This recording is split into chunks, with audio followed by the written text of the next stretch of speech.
that Hello, we everybody. have forced yeah, hello everyone. We have forced every child into the same mold, and that does not work. Right. I mean, I'm not dumb. Like, there's a bunch of reasons why this kid is the way he is Yeah. that need to be addressed, probably. But I'm like, yeah, this isn't teaching him to be good, or that being good is its own reward, or that this is like or that being good is honestly the low bar that you should need to propel this process is just like, oh, if I do what they want, they'll give me candy, and I'm like, great.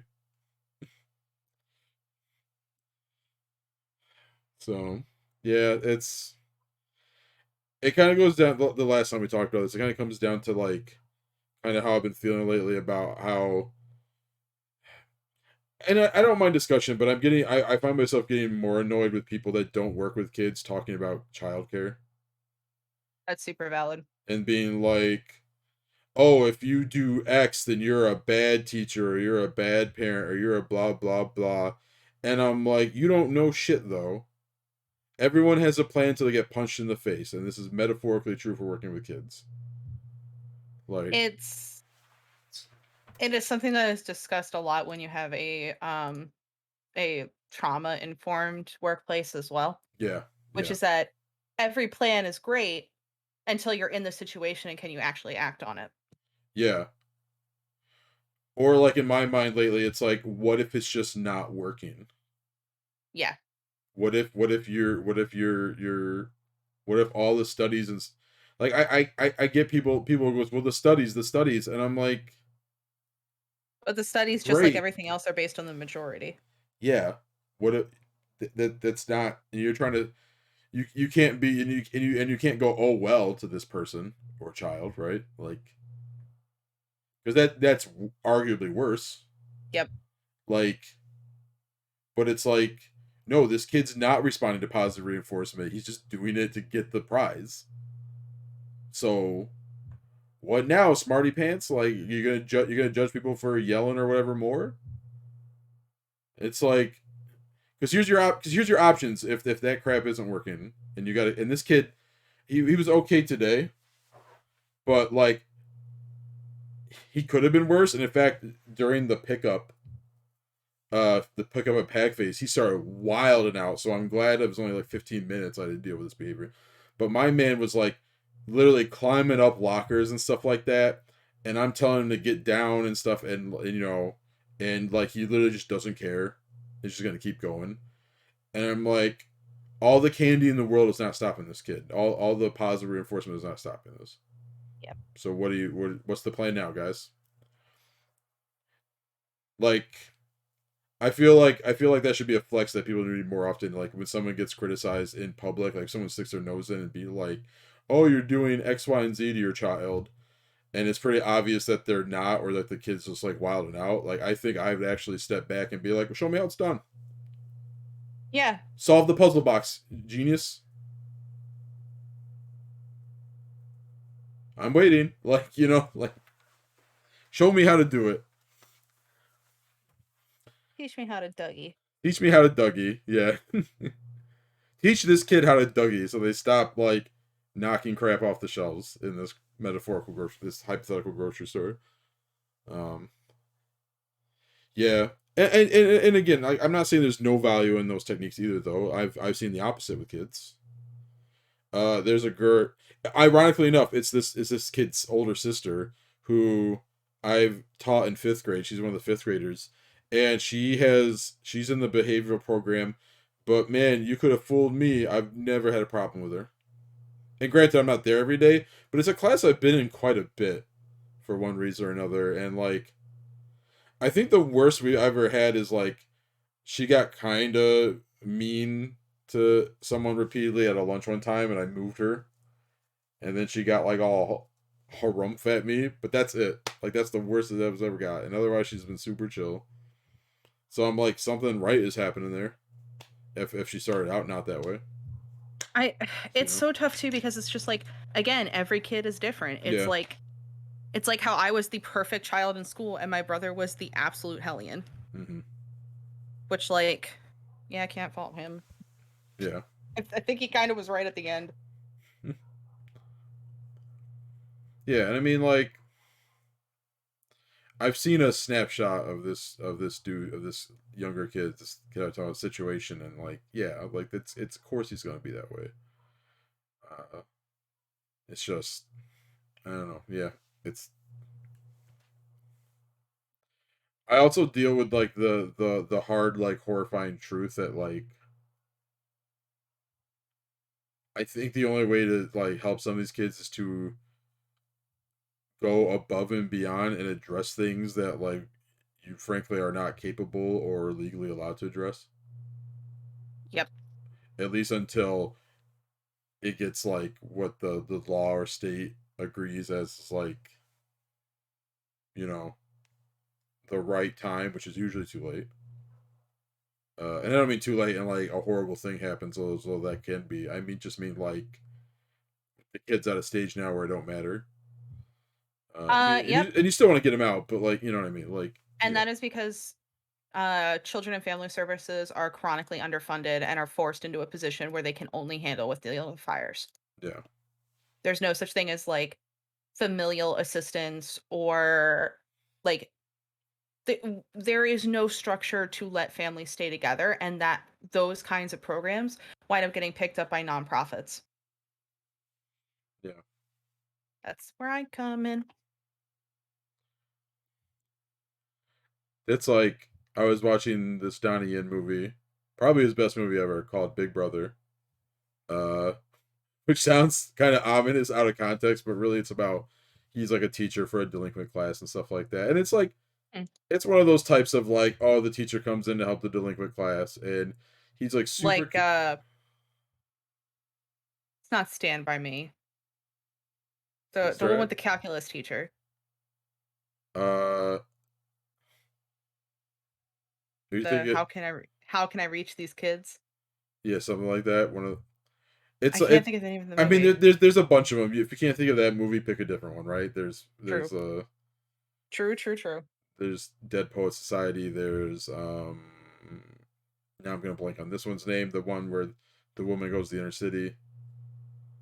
Gangsta's Paradise was the song for it. Oh, yeah. Boy, I Um, don't know that movie, but I sure do know that music video. yeah, but like he goes around and he like approaches these people's parents, and like he's not like aggressive. Like he's actually a very good teacher, but like he does stuff that I'm like you'd get arrested in real life, or even if you didn't, like that person ain't gonna listen to you. Like, um, and he does stuff that like is very entertaining, but I'm like, you can't do that in real life. I can't turn on the sprinkler on these kids to get them to quiet down. I'd be friggin' fired immediately. Um, thankfully, uh, that aside, I'm usually wary about action school movies because like um I saw the trailer look cool, but I'm like, oh, I hope that I'm like, I hope the deal is that he's not fighting the children. And thankfully, he is not. He's super cool to them, super understanding, and it has action scenes in this movie. But it's like I wouldn't call it a martial arts movie because there's a grand total of like two, three if I'm being generous, and they're all mostly towards the end. Um, they're like it was more like well we got Donnie in, we might as well have some fight scenes. like Yeah, might as well. uh, but by extension it's like his best movie by far. Story and acting wise, not to go off the serious topic too much, but A, we got like a minute till go time, and B, um yeah, that's B is just yeah. Do we have anybody else? I don't know because OBS is a liar.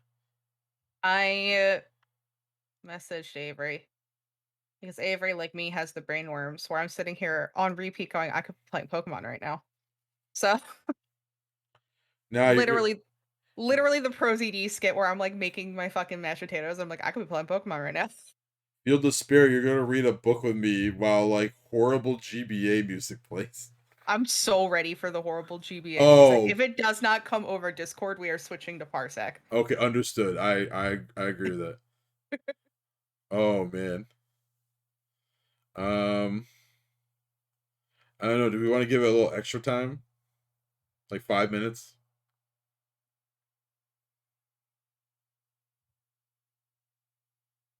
I mean, Avery's playing The Sims, so the chances of her seeing my message in time are slim to none. Right, but I mean, But other people might want to pop in. oh, je vois. Huh? I see. Sorry. Oh. Okay, so Live now from the trap house.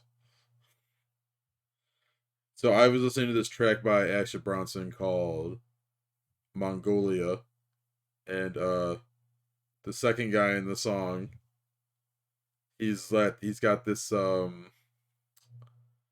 in the song that like was really good, but like made me laugh really hard.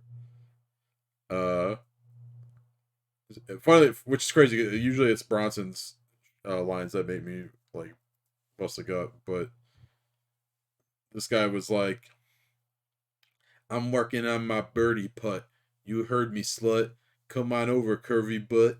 I need a bitch to go down on me. I mean, really go to town on me. I mean, really do a number on me." holy fucking shit. Oh, I was like, ah, that's so good. That's so funny. That's a fucking funny fucking line. Yeah, like he just Oh my ends, god. just stops rhyming. It's like, I mean, like really go to do a number on me. And I was like, uh, But even the intro to that is so good too. Like the guy's golfing. yeah, yeah, yeah.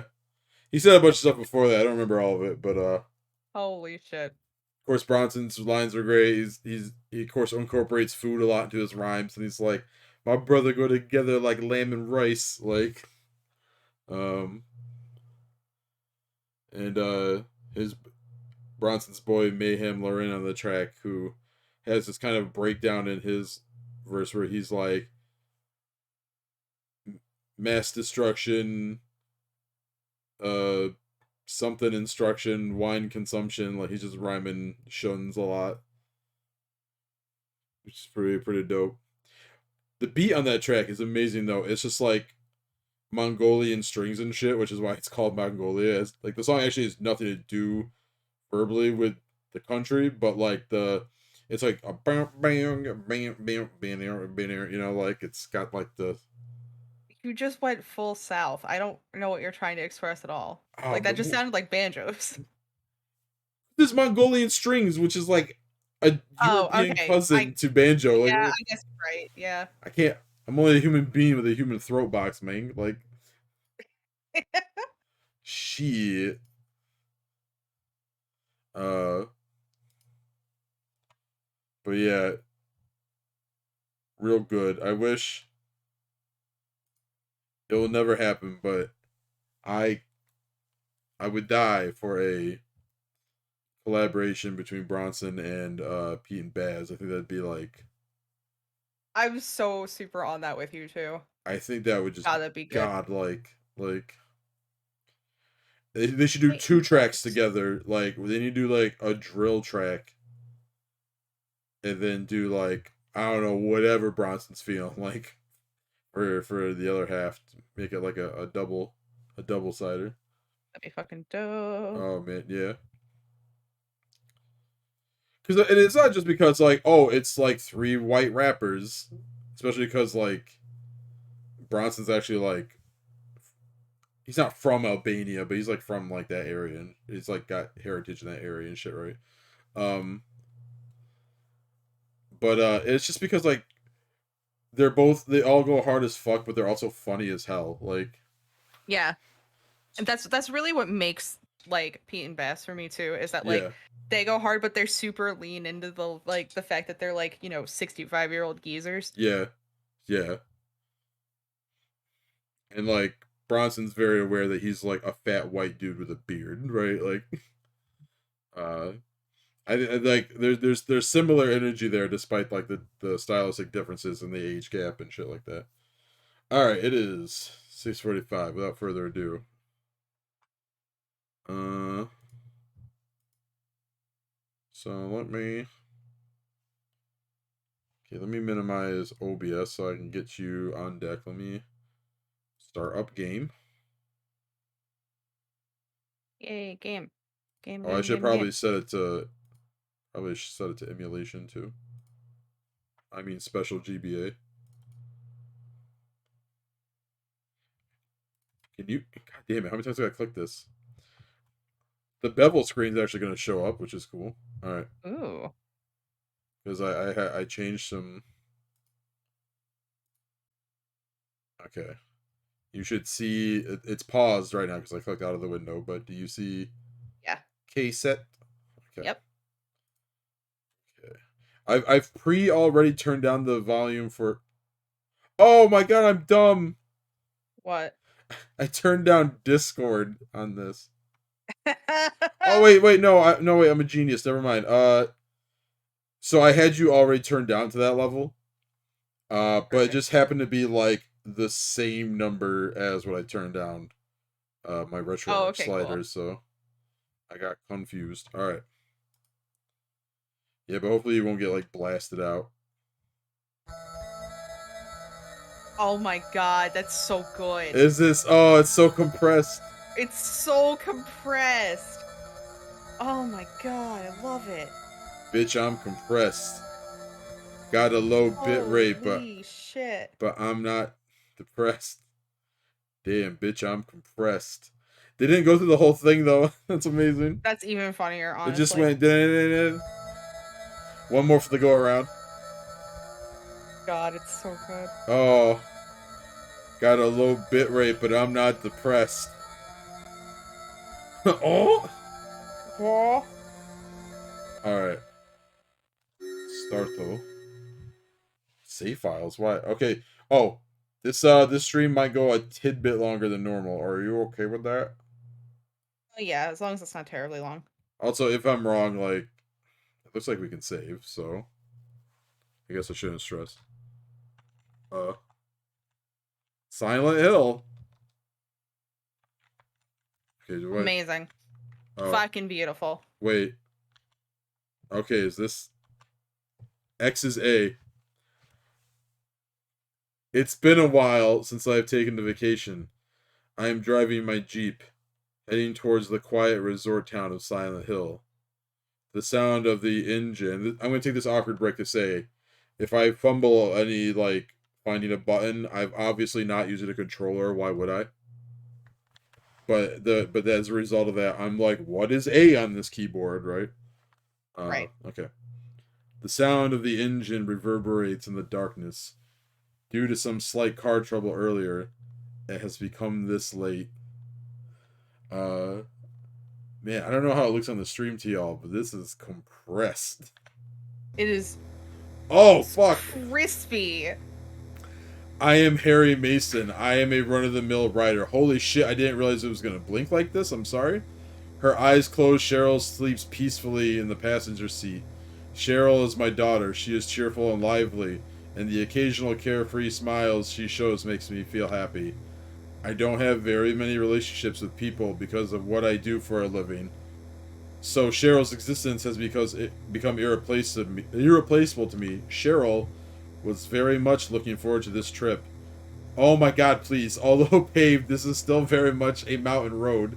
At this hour, Oh there my is little god. reason for any other drivers to be about. I push in the accelerator. I feel like I'm being tortured. There is no light off in the darkness. I can depend only on my headlights. I think it's supposed to be him like passing through streetlights, but it looks It's so it's bad. true. Oh god, and this noise.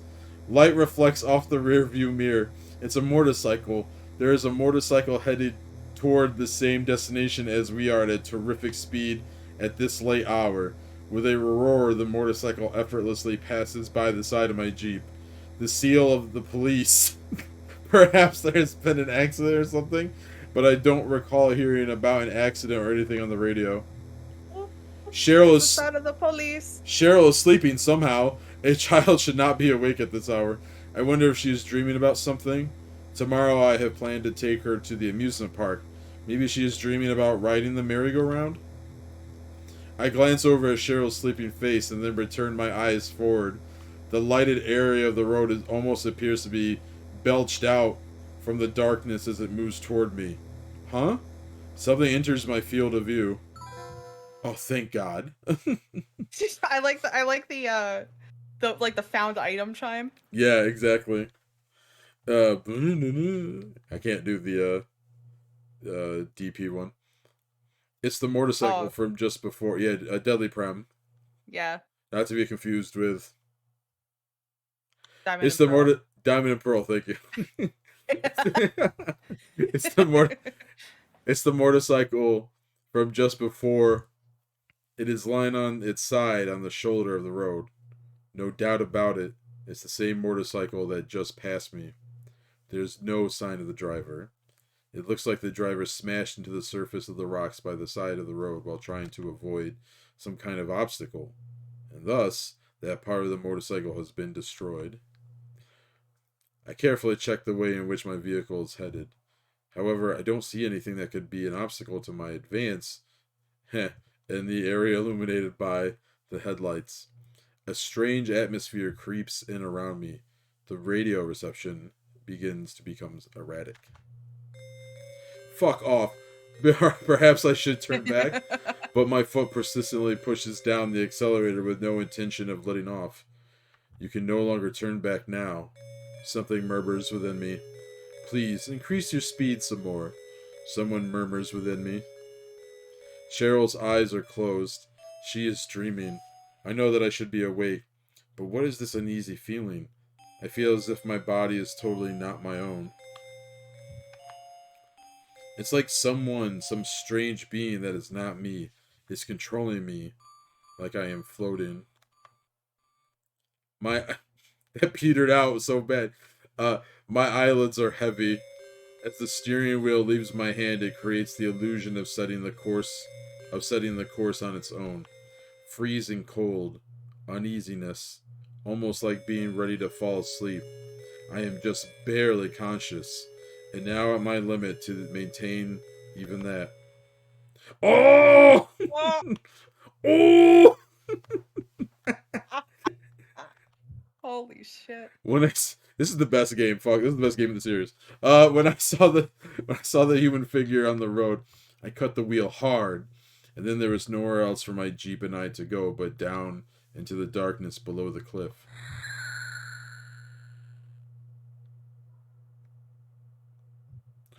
The silence pierces my ears. As the wind blew, it was accompanied by piercing cold. Where am I? I can feel light faintly passing through my eyelids. I don't seem to be hurt. That much is clear to me because I don't feel any pain in my body. No, perhaps I've suffered an injury that doesn't cause any pain. I slowly try opening my heavy eyelids. So happy it's This not. fucking crispy MIDI soundtrack is so good. So good, dude. I do like the gently falling snow coming down. The pixelated snow. Looking pretty cool. Uh, Out of season snow is pouring into the town. Other than the sound of droplets of ice hitting the ground, there is nothing else to be heard. Silent Hill. That is what is assuredly written on the sign by the side of the road. Without realizing it, Cheryl and I have reached our destination. All my memories up to that point are gone. The wind is blowing in. When I take a look next to me, I am shocked. The passenger door has been left open. Cheryl is nowhere to be seen. Silent Hill. This town, which should just be a resort area, appears to have become just like a ghost town for some reason. Or maybe it was waiting for us to arrive, or perhaps the town just nestled up to us. Ugh! Oh, that's not a good phrase. Baby, it's cold outside, whole fucking town outside. uh, so now I am alone. Cheryl is not here. While I was sleeping, while I was knocked out, Cheryl opened the passenger door and stepped out alone, parentheses, into this tourist spot that is ruled by an unsettling silence. I gotta turn my personal volume down. Holy fuck. Alright. It's pretty loud, not gonna no cap. Do you need to turn down your end? No, I have it adjusted through Discord. Okay. It's not even close to the yellow on my OBS, so I guess dark. If you want to tell me if it's too loud or not, I can. Um, and then she left me to head somewhere.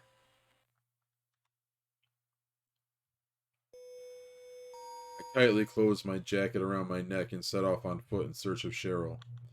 I wonder what in the world happened here. Nothing makes any sense. The silence, the out-of-season snow. Oh, cool. All right. And strangest of all, the entire town is wrapped in a thick fog. Oh! Oh, Time to oh, go! all right. It says, is there no one in this town? In the town, I thought you were saying there's no one in the town. Fuck! I didn't expect this. You want to be a good dad and focus on your kid? Yeah. So Yeah. we're gonna pick an A, right? Yeah. I began to run. Yeah, I'm tired of being milquetoast protagonists and shitty people. So, except Heather. Heather, yeah, it's really just 50-50, right? Because it's Heather and her dad are great.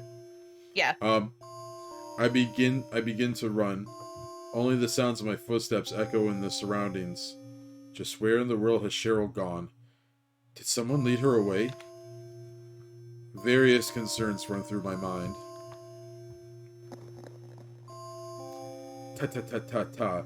Onomatopoeia for footsteps. Thank you. I would have never gathered. Thank you. Thank you, translators. Oh my god. Thank you.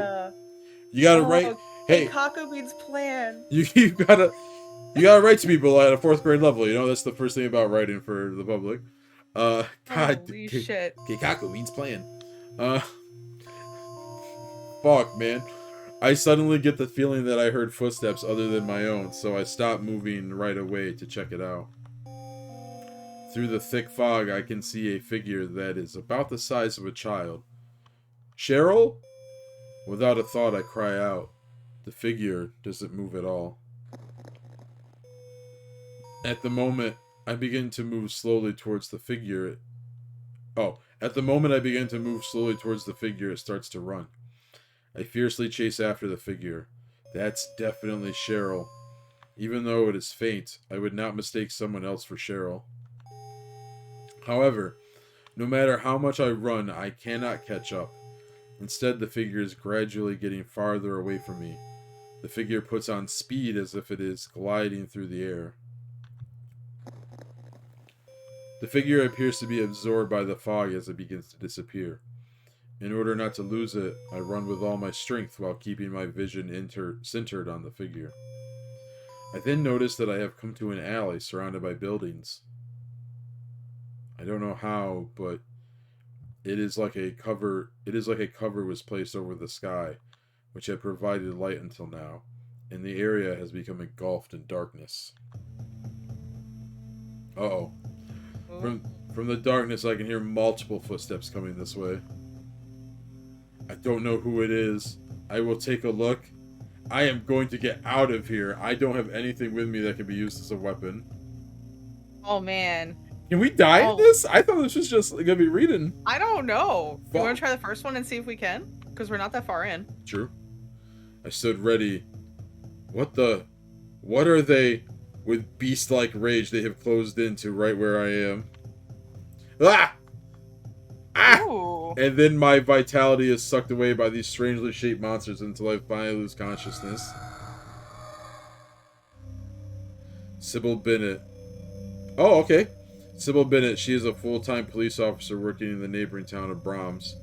There was no one else in the cafe other than her and Harry. She took a seat at the counter and waited for Harry to awaken. Okay. Oh, guys, the video. I suddenly awoke. Where is this place? Why am I here? Was I brought here by someone? There is no boundary between dream and reality, just confusion.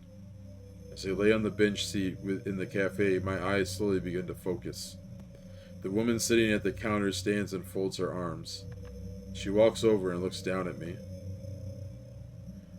Well, Whoa! what options to date?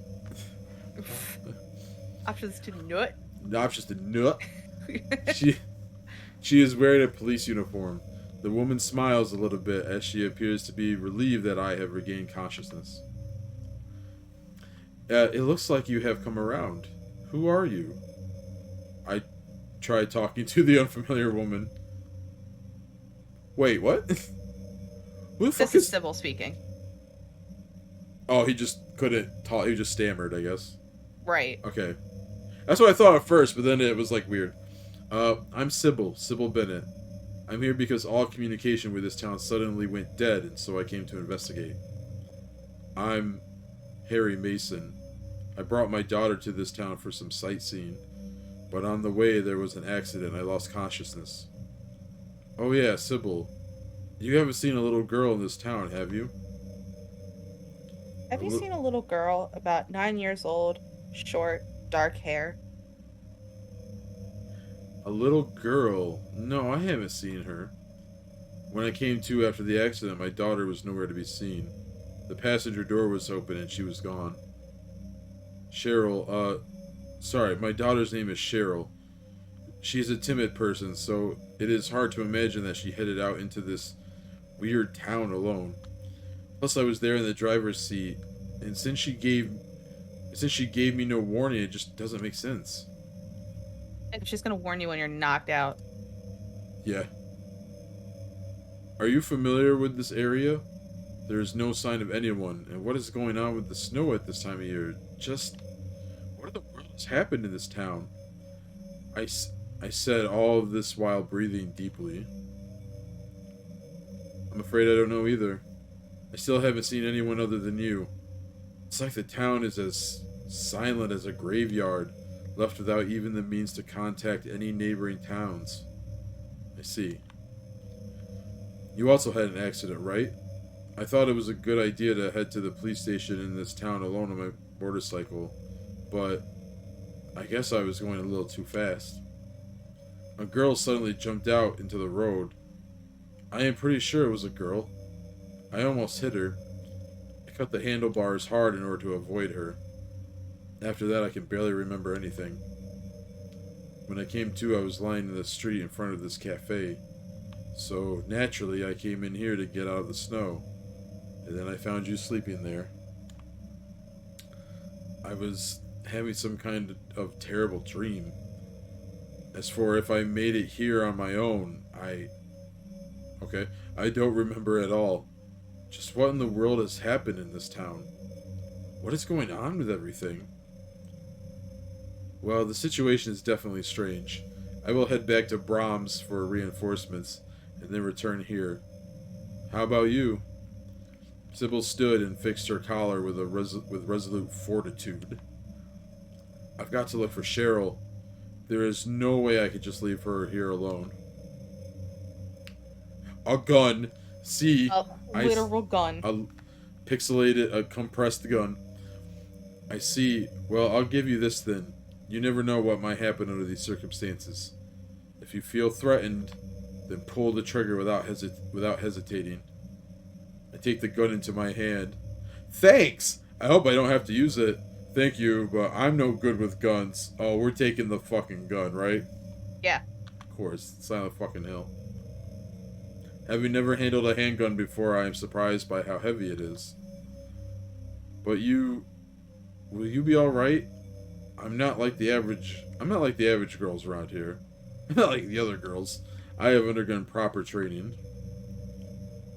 Sybil placed her hand on the exit door, but then she turns and faces me again. Harry, don't go shooting me by mistake or anything. I haven't had any training in how to stop bullets. She smiled after saying this and then disappeared into the thick fog. Would you... Not a bad mesh of like the OG Silent Hill assets for the GBA. Yeah, Like, It takes a lot. There's a lot of technique that goes into it, but like it is possible to have like cut scenes and shit on the GBA. They were super rare, but like they weren't voiced, but the original Kingdom Hearts Chain of Memories had an opening cutscene and an ending cutscene. That was just like 3D PS2 graphics, albeit a little crispy and with no voices. Right? It was all just subbed. Yeah. Um, but that's why I wasn't like super. I was more laughed. Like thought it was funny, but I wasn't shocked to see that little clip of Harry like, or for that matter, how about the whole opening? Right? Like I wasn't Yeah. like tripping about that. Buttons, would you like to take over? Sure. You don't have to if you don't want to. No, I'm good. Okay. After being left alone in the cafe, I gazed at the handgun Sybil gave me for a little while, and then I thought about Cheryl, who had disappeared in this town. Amazing! Pro voice acting. The figure I saw in the fog. That was definitely Cheryl. But she didn't answer my calls. And she wasn't. And she was quite possibly moving away from me? I don't understand. I'm getting a bit mixed up. Still, the one thing I know for sure is that Cheryl has vanished into this town. All I can do is look for her. I may not have any knowledge of the surroundings or any clues, but I won't find Cheryl if I stay here. I stood up energetically and placed my hand on the cafe door. Sorry, I wanted to do that. Amazing. Amazing. Yeah. I'm trying to time it. It's just fucking weird. Uh. Something is making a noise.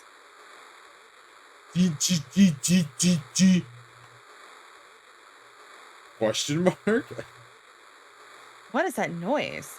It's somewhere inside It's some. Oh, do you want me to do these or do you want to do them? Go ahead. Go ahead. It's somewhere inside the cafe. It's somewhere outside the cafe. I mean, we know that it's in the cafe from playing the game. I don't know if we're supposed to go the correct answers or not. I still don't know if we can die because the choice where I thought we were gonna die led us here. Well, that's because that's what it does in the game too. I think we should follow the game if it's stuff that we remember. Because I this is meant to be a one shot. I don't want to fuck around. You know what I mean? Yeah. Okay. I look around the cafe. I walk in the direction the noise is coming from, and then I pick up the source of the noise. Radio? Hey. At that moment, the window glass shattered with a thunderous and a giant bird-like creature flew into the cafe. No, it's not a bird. It's a creature with reddish-brown skin that looks as if it has been burned. This suddenly looks like a fucking Shin Megami Tensei game now. You're super right. Holy fuck. Like an OG one. God, Shin Megaten Homecoming. Yeah. In its belligerent pale green eyes, it is clear that my life is in danger. Fuck, reading is hard. I hide underneath the table or ready the handgun in my unexperienced hands or run outside of the cafe. Uh-oh. I think we popped it. Okay, but like we also could have run away in that moment when I was playing, right? I didn't have to shoot it. I don't know. You might be able to. Do you want to just do run? Run outside the cafe? Yeah. I've got to get out of here. Outside. I can't move about so well in this tight indoor area, however. Okay, we're gonna die. Almost as if reading my mind, it moves to the only door in or out of the cafe, blocking my route. I can't escape. Then right as I think that maybe it has pulled one of its wings far back... What? Oh, then right as I think that, maybe it has... What? That's not English! Do your best. Don't worry. Womp womp. Then right as I think that, it has pulled one of its wings far back, it swings down at me, just missing my neck. Ah! I just barely avoided death, but in the process I ended up falling backwards. God, this is like the Phoenix Wright of Silent Hills. Yeah. However, I don't let go of the gun. The target is the wing. If I can destroy its wing, it won't be able to move. Then I can finish it at my leisure. Oh, I did not expect a little shot animation. I also would expect it to be on the wing and not below it. My uh, one shot hits the wing, blasting a hole in it. The creature loses altitude as it falls to the floor. man, look at this fucking backdrop. You right? I can't afford to waste bullets. I crush it with the thick sole of my shoe many times. As its strange cries die out, a dark red stain spreads out on the floor. He, look at that hero. What the hell? This is not a dream. What's happening to this place? Only the sound of my fist hitting the table echoes in the cafe. At my feet, the still warm corpse of the creature lies in the center of a pool of oddly colored liquid. After leaving the cafe, I decide to first head toward that alley from before. Ugh. Black figures fly about in the heavens as if searching for prey. I then come to realize a constant. The static on the radio changes based on their movements. The closer the monsters come to me, the louder the static gets. My sight is hindered by the fog, and on top of that, the weather is so bad that snow is falling. So, this is extremely important information. I run through the snow that appears to have no intention of stopping. Increasing my speed each time the static comes in on the radio, I proceed into the fog. Following the thin thread of my memory, I finally arrive at the alley from before. The evil atmosphere has dissipated, and light pours in, along with snow from in between the buildings. I move into the alley, and it dead ends after a bit. At the end of the alley, I see a familiar sketchbook that appears to have been thrown away. The likeness of me that Cheryl drew is on the cover of the sketchbook. The sketch. You sound like a fucking like one of those robot things where it's like a pre-recorded message, but they have like variable words. Oh, yeah. Like it's yeah, it's the sketchbook. This is definitely Cheryl's. Sketchbook opens. Okay. I try opening it. Inside, the following is written in red ink: to school. For fuck's sake, if we see those fucking babies in this thing, I'm gonna die. Along Levin Street, I slip through the back door of a house that had a doghouse, and then head for the school. The surroundings gradually fill. I'm sorry. I'm just really hope. I know it's not, but it would be a godlike flex if the next backdrop was just that fucking meme of Harry looking at Oh the my dog. god, that'd be so good. With darkness, and the only flashlight on my chest. Oh, sorry. And only the flashlight on my chest illuminates this strange street. I pass through the entrance to the elementary school grounds. When I open the door that leads into the school building, I see that even more darkness is waiting for me inside. It is possible that Cheryl scribbled those letters to school. I can't be sure whether Cheryl is here or not. It's just that I haven't a clue other than that sketchbook. A guide map of the school has been tacked to the sidewall of the entrance with a rusted thumbtack. After removing the map from the wall, I place it in my pocket and push open the heavy door that leads into the interior of the school building. All right, Okay. I'll tag in. I'm trying to gauge it like section by section. Mm-hmm. My footsteps in the creaking of the hallway. They sound like screams as their reverberations rock my eardrums. I had been walking carefully, step by step, but without realizing it, I had begun to run. There is no sign of anyone. The silent innards of the school building are dark, and with only the flashlight on my chest, it is impossible for me to see any of the details. Cheryl doesn't have a flashlight, so if she came in here and got lost, then she probably wouldn't even be able to walk around. Since I have my flashlight turned on, she should be able to notice me easily. At least, I have that modest hope. I then notice that I have come to the entrance to the music room. I place my hand on the heavy door. When I open the door, I see that the inside of the room is large, and there is a grand piano placed in its center. As I sit on the chair of the piano, I am shocked. The seat is still warm, as if someone had been sitting here just a few minutes before. Cheryl's smile runs through the back of my mind. Cheryl often played the cheap upright piano in our home.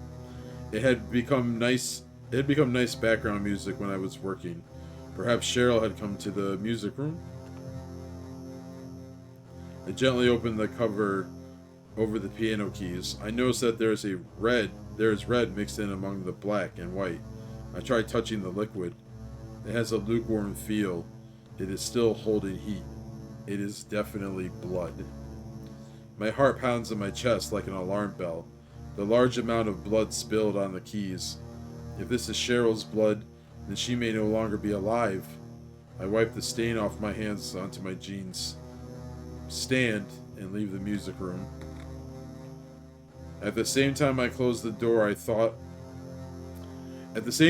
closed the door, thought I heard someone scream. Maybe it was just my imagination. Once again, Yep. I walked down the hallway. The sleety mixture of snow pounds hard against the windows facing the courtyard. I take a look through a window down at the dark courtyard. The not so large courtyard is dotted with areas in which withered plants are growing. In addition to that, an old clock tower is faintly visible. From here, I cannot determine what time the clock is pointing to. Wait. Oh. Fuck me, dude. Oh. Wait. Something appears to be wriggling about in the darkness. An animal? No, it's dark, and I can't see so well, but it is slowly moving on two legs. It appears to be searching for prey? G G G G G G. At that moment, the radio had clipped to my chest. Suddenly began. At that moment, the radio I had clipped to my chest suddenly began making noise. As I returned my sight to the hallway, a sharp pain runs through my thigh. Okay, I don't think it's them. No, It's it's super them. no. It's these fuckers. Uh, when I, you know what? Actually, yeah, it couldn't be those. It couldn't be those fucking babies. You wouldn't be able to see them in this dark screen.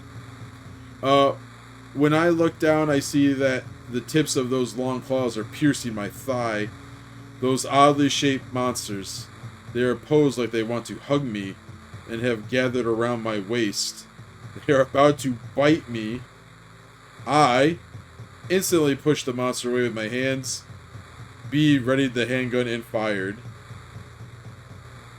I Uh, vote for B. I think that sounds right. I instantaneously readied the handgun I was carrying and fired it at the monster. Ow! I hit it, but its long claws dug deeper into my thigh, widening the wound. With my right hand, I push on its head part with force and knock it away. It then totters and falls down on its face. That was when I noticed that I ready the gun? I guess. I fixed my aim on their heads and pulled the trigger with my trembling index finger. I continue to shoot as each one of them appears. The smoke from the gunpowder began to fill the air around me, so I placed one hand over my mouth. Oh, am I dead? Even after the noise from the radio has stopped, I could only stand there, paralyzed in amazement among their corpses. Is Cheryl all right? She shouldn't have been carrying anything that could be used as a weapon. I began running. I can't just stand around. There is not a moment to lose. Cheryl is waiting for me. Wait a minute. Suddenly my Suddenly my vision became hazy or something, and I rubbed my eyes. When I look back, I see that all the bodies of the monsters have unexpectedly vanished. What? Was I hallucinating or something? Big ellipses. I pulled the guide map out of my inner pocket and shined the flashlight on it. Then I confirmed that there is a boiler room located in the basement. My feet naturally began to take me there. Oh, nice. I descend the stairs to the basement, taking one step at a time. A school building without light. As I move forward, I am beset on all sides by absolute darkness. As I head towards new fear and new enemies, my feet have no intention of stopping their advance. But oddly enough, I don't have a sense of justice. I just want to make sure that Cheryl is safe. To catch her in my arms. That is my only goal. Ah! Fucked me up a little bit. That little MIDI crash. The boiler room is not running. If I simply press the switch in front of me, then this eerie machine should begin operating. However, I just stand still. I try pushing the switch, but the boiler doesn't do anything at all. So I try opening the switchboard cover below the switch. It appears that I must somehow supply power from the main power supply to the boiler. The power supply is on the right. From the left of the switchboard, a thick pipe extends out and is connected to the boiler. Oh, word! Oh, worm? Puzzles never stop. Fuck. If you just have to get from left to right, there's like 4 different ways to do it. Yeah, hold on. Let's, oh,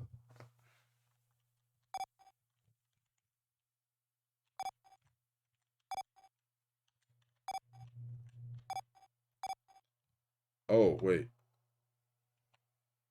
Do I have a limited number of moves?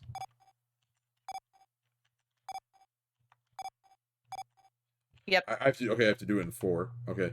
One, two. Okay, it's not that one. Hold on. Uh, 2, 3, 4, 5.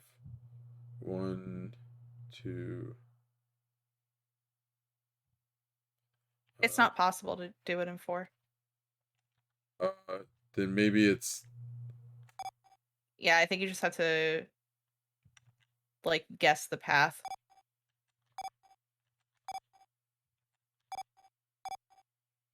Okay, okay, this is weird because that was 5 that time. But it. Okay. It's oh, you know what? It's one of the puzzles where it has dead zones. So you have to find the dead zones to work your way over. What do you mean by dead zones? So like if you hit the wrong tile, it's going to reset you. Okay. I wouldn't go down, but no. Eh, Start back at the first one. Go left. up here. Yep. Go to the next one it's connected to. Up.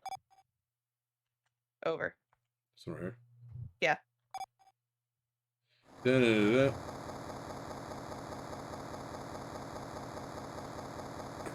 Got it. I have an instinctive feeling that by pushing this switch, that something outrageous may happen. Although at the same time, I also notice my daughter Cheryl's scream run through my heart, like a sense of duty that makes me feel that I must push the switch. I slowly push the switch in. The entire school building shudders as if it were a giant ship. The entire elementary school building appears as if it has been swallowed by Cheryl's heart as she stands alone in the darkness. I understand that I must do something. To the courtyard. He just says that. The darkness soft. Oh, it's the darkness. To the courtyard. The Can't darkness believe we have softly to whispers cast to me. magic missile at the darkness. Hey, Marco. You missed, according to Keikaku, happened to us. Yep. Um, otherwise, Onomatopoeia for footsteps. yep. Otherwise, I mean, it's a retelling of Silent Hill 1, right? Yeah. You'll see some cool stuff. It's kind of neat. We just solved the puzzle. There's still puzzles in this game.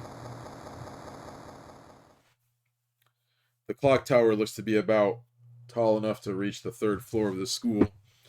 At its base, there is a small door about big enough for an adult to enter while bent down. The door solemnly opened. After opening, the door seems to beckon the one standing in front of it to enter with an irresistible mental energy. I cannot resist that power. As I enter the door, as I enter the As I God, enter, comma. punctuation, please. Yeah. As I enter the door, fuck me. No. I know. It's as I enter, I know. comma. I know. I just my brain won't do it. As I enter, the door closes with a hopeless thunder. Inside the clock tower, a physiologically loathsome stench hung in the air. Fuck's sake. Oh man. However, the smile of my beloved daughter in my heart lessens my uneasiness and lets me forget my fear, if even for only a moment. Reassured, Physiological for loathsomeness. fuck's sake, Holy shit. reassured, I place my foot on the ladder leading underground with my greatest motive, called love. The inside finally became a small passage about large enough for an adult. I run, trusting that I will see her smile ahead. I run forward, stomping on concrete stained with the smell of death. I don't know if this is like a translator thing or if this is actually how the script of the game is. And I'm like, wow, no wonder the fucking voice acting is so stilted sometimes. For fuck's sake. I feel like it's a great simulator for Silent Hill voice acting, actually. Boy, you right though. Once I climb the ladder at the end of the tunnel, there will be no going back. I mutter Cheryl's name one more time. The depressing sound of the door closing echoes throughout the courtyard. Where am I? A raw, warm breeze brushes past my cheeks. The view lets me know that this is like a completely different world from the school was just in. Okay. Once I again I think, where am I? This one's yours. That was the tap out. That's the tap out. I finished the school. Fuck you. I descend the small stairs leading away from the clock tower and become even more convinced. An extremely religious looking design has been drawn in, I mean, not wrong. Just not wrong at all, the center of the courtyard. Within a large double circle, a triangle has been placed, and within that, a strange pattern that looks like hieroglyphics is drawn. I don't remember this being here before, I mutter. This is definitely the school I was just in. The placement of the trees and the construction of the building. oh, I forgot. Yeah, you have to do like Dark World School. That's Yep. fine. However, an overpowering feeling of nausea rises up through my body. A revolting, horrid, but horrible smell, like that of the stench of cutting into rotten meat, thickly wafts throughout the air and is nearly visible to the eye. I begin to run. I can no longer bear to stay in this spot. By the time I place my hand on the door that leads to inside the school building, I no longer have the strength left to tell how long I was running. Maybe it was only for an instant? The school. God, this music's really good, Oh actually, yeah. though. Fuck though. This slaps. Yeah. The school building has dramatically changed. Metal grated floors, blood covered walls, corpse like puppets hanging everywhere. It's like a nightmarish scene in which everything is isolated from the real world. In spite of that, I run. I'm searching for Cheryl. This unpleasant metallic sounds of my footsteps resonate throughout the inside of the school. And then I open the door to the teacher's room. Perhaps the door is not installed correctly, as it took me several forceful tries to force it open. Oh, okay. Okay. Okay. Once I entered the room, I am shocked. Desks are strewn about, and a raw, rotten stench rules the room. I call the police to get help, call home where no one should be. You call the cops in Hell World. Where no one should be Right? is an interesting. That makes me think that there's somebody there, right? I feel like I want to go with B. What are you feeling? I'm also feeling B. Boom. Without knowing why, I dialed my home number, where no one should be. Maybe there's a chance that Cheryl has already returned home? With slight hope, I... Boo. Boo. Onomatopoeia for ringing telephone. Ringing telephone! The phone is ringing. The mechanical electrical sound repeats. Over and over. Then all of a sudden it stopped. Keikaku means playing. Keikaku means plan. Hello? The voice... Did you make Was that not noise or was that the expecting phone? Or was that the game? What noise? I heard like a burnt noise. That might have been me going... Oh, okay, yeah, it was. That's awesome. I made you laugh, and then you immediately scared me. The voice of a man I don't know escapes from the receiver. Hello? Who is this? From the receiver, I hear a gasp. Ah. Click. The phone went dead. I stood bewildered for a bit with the receiver pressed against my ear. I just realized they gave us that onomatopoeia, but it was making a phone call noise too. Yeah! So we didn't need it? There's a man in my house where no one should be. A man I don't know. I gently hang up the receiver, and for a bit, I am captivated by that blue telephone. Thank you. I'm gonna be Oh, captivated by that that was this getting time. really rough. Yeah. I begin to leave the room. Onomatopoeia for Your phone ringing? phone. I don't know how to pay for phone. My heart rapidly contracts. The mechanical bell sound echoes throughout the room. I nervously approach the telephone and once again pick up the receiver. Daddy. Daddy, help me. It's Daddy. Cheryl. The fucking why do we have like the Zelda fucking item sound? Oh yeah, it's like "Da-da-da-da-da-da, your Yeah. daughter's terror." All right, hold on for 1 second. Uh, this one's for my daughter's terror. Hinshin. Yes. Ah, my daughter's missing. All right, onomatopoeia for Hinshin. Autom- Okay, fuck. oh shit. It's Cheryl. There's no mistaking it. I firmly press the receiver against my ear. Daddy, where are you? Cheryl! Is this Cheryl? At that moment, Cheryl's voice is replaced with a busy signal. I knew it. I think. Cheryl is here. Being located in the residential area, many children probably come to the school. The interior of the elementary school is larger than I imagined. Yeah, they come to this fucking great ass, rust ass, corpse This ass one in school. particular. Including classrooms, there are a lot of rooms, so locating Cheryl will be extremely difficult. If Cheryl wasn't brought here by someone, and instead came here of her own free will, then perhaps she might be in that one room. Don't like that.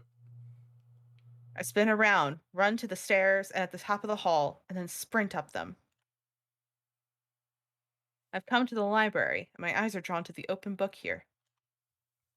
It was a children's book, a pharmaceutical book, a dictionary of religious science. Ooh, Ooh, those all could be interesting. they all could be interesting. My vote is for C. Yeah, that's what I was leaning to. Because I know the pharmaceutical book strikes me as it's going to be about that fucking dope that everyone smokes in It's this gonna be game. about Wait Claudia, yeah. Yeah, and I'm like, I don't know how much more can I really glean from that. That we. Let me just my shirt. There we go. Depending on the region, each have the characteristic of having individual doctrines. From ancient times, the practice of offering a living sacrifice was the only way to avoid disaster.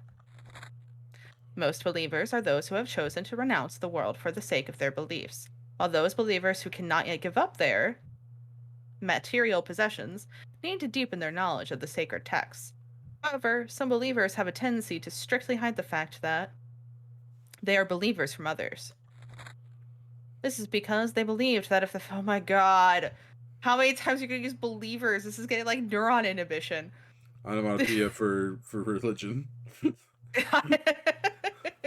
Basically, Yeah. this is because they believed that if the fact that they are believers becomes known, then their effectiveness would become nothing. Fuck. Even with black Black magic, magic. amazing, which is thought to have vanished in present times, its magical spells are actively researched in such areas. In that process, an altar set alight with a sacred flame and a symbolic seal were required.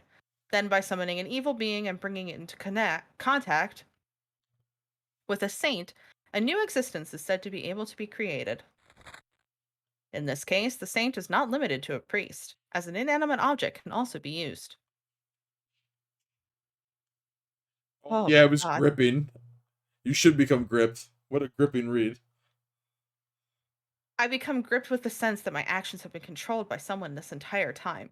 Coming to the library, seeing that specific page in the open book, even whatever it is that I must do now, it is a decision that is out of my hands. Everything that has happened has been in someone's hands. I've gradually come to understand this. Even still, probably cannot determine determine my own course.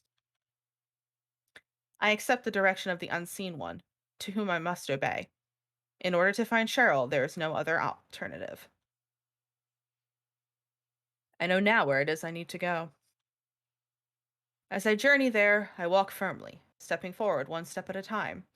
I descend a staircase from which uncomfortably warm air flows, and I find an elevator at uh, flows and find an elevator at its base that invites me to descend even further as its doors slowly open. Worship the Triangle Man.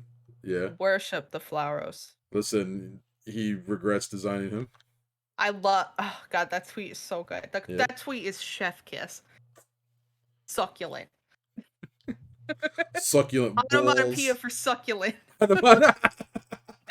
Onomatopoeia for succulent balls. God damn. Once I enter, its doors close, and in the next moment, with a rusty clank sound, the elevator begins to descend at a high rate of speed. Just how Onomatopoeia for far? a high rate of speed elevator. Sorry. Just how far down is it going? All I can do is go with the flow. Smoke up. Marco says that's me. I'm the onomatopoeia. Yeah, yeah, yeah. Alright. Alright, Jay got this, homie. Okay. Okay. Gradually. Oh, I biffed it immediately. Gradually, yeah. Gradually, the elevator and I are enveloped in hot, humid air. The elevator stops, and I step off as its doors open. Beyond a short passage, a dazzling light emitted from a small room. A small room which has been waiting for my arrival. Ah, fuck! That spooked me, actually. In the center of the fires of hell burned, and everything made it look like this room was meant for prayer. And then it was there. It slowly moved around the enormous sconce from which flames and ash rose. The lizard looks to have suddenly mutated. Its outer shell is a mucous membrane type. I finally figured out what this reminds me of. What's that? It reminds me of the monster stills for Parasite Eve. Oh my god, absolutely, yeah. Like, it's weird. Like, the more demonic looking weird monsters look like that. And then, like, the bird, and I imagine the more animal looking things just because of their coloration. Yeah. Or the way they had them posed, that was like Mega 10. But you're super right. Like these ones, yeah, that's the vibe I get now too. It just stares at me and with surprise. I gotta play that game by the way. It just stares at me and with surprisingly comfortable speed, it looks for a chance to attack. Here, I fired the gun at its large body. I am no match for this enemy with the weapons I am carrying. Running is the best bet. I mean, you're gonna run into an elevator. You don't really have a lot of places to run. So shoot But it. standardized testing has told me that the longest answer is the correct one. Did we shoot this guy in the actual game? I don't remember encountering this guy here, so. Oh, worm. Okay. Well, so far it's been very choose your own adventure. Yeah. I'm not convinced that we can actually die. So watch us immediately die. I was overwhelmed by its size. I've got to escape. I don't stand a chance with the feeble weapon in my pocket. I look for an escape route. However, the entrance I came through is now closed by a thick, solid metal fence without any opening which I could slide through. I cannot escape. At that moment, a part of my memory was suddenly awakened. Definitely. In the library or in the teacher's room.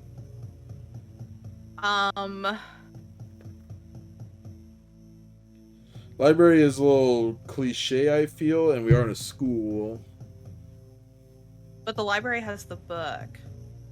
Oh, true. Alright. I'm gonna hit that then. I remember That book I just picked up not too long. We were in the library when we picked that up. Okay. I this is a fever dream. I didn't know. I remember that book I just picked up not too long ago. Its contents run about in my head while paying very close attention to the movements of my opponent. I recall its passages. Even with black magic, which is thought to have vanished in present times, its magical spells are actively researched in such areas. In that process, an altar set alight with a sacred flame and a symbolic seal were required. Then, by summoning an evil being and bringing it into contact with a saint, a new existence is said to be able to be created. In this case, the saint is not limited to a priest, as an inanimate object can also be used. The monster in front of me was probably summoned by or descended from black magic. However, that literature did not contain any information that would help me right now. Oh, worm? I'm in danger. When I returned to my senses, its wide open mouth was right in front of me, open in a way that suggested that it planned to swallow me whole. It's too late. I was caught in its mouth, easily lifted and then crushed by its teeth as I fell inside it. When I came to, I found myself in the middle of a dark room. Where is this? I wondered to myself. The monster from before has vanished. I heavily stood up and then waited motionless for a bit until my eyes came into focus. Somehow this looks to be the boiler room. It is oddly quiet. I've just been blasted by my own. Sorry, I just remembered that Sean Bean was the dad in the Silent Hill movie. Oh, that's right. That knowledge just re-entered my fucking cerebral cortex in that moment. Get fucking beaned, dude. Get fucking beaned on. Imagine Sean Bean narrating this. Be way more pleasant than us. Maybe I was dreaming. No, I can't even do a voice at all. Maybe I was dreaming. My very exhausted body seems to have also recovered somehow. The low hum of the boiler strangely calms my nerves. And then I sense the presence of a person and I shift my gaze. There was a girl standing there. She was wearing dark blue clothing and her light brown hair was neatly combed. The girl was just staring right at me. Once I noticed her and began to step towards her, she completely disappeared, as if her body just dissolved into the air in the room. I was alone in the room again. What was that? A strange feeling of relief. After standing for a bit, I let out a long breath and then placed my hand on the door at the entrance. So I know we were talking about Sean Bean voice acting, but my perpetual memory of Sean Bean voice acting Hold on. is Civ 6. Let me handle this because this bell is ringing. No, never. Okay. Sunlight is shining into the hall of the school building. As usual, the snow is still outside, but I am gripped with a strange feeling of relief, as if cancerous cells had just been removed from me.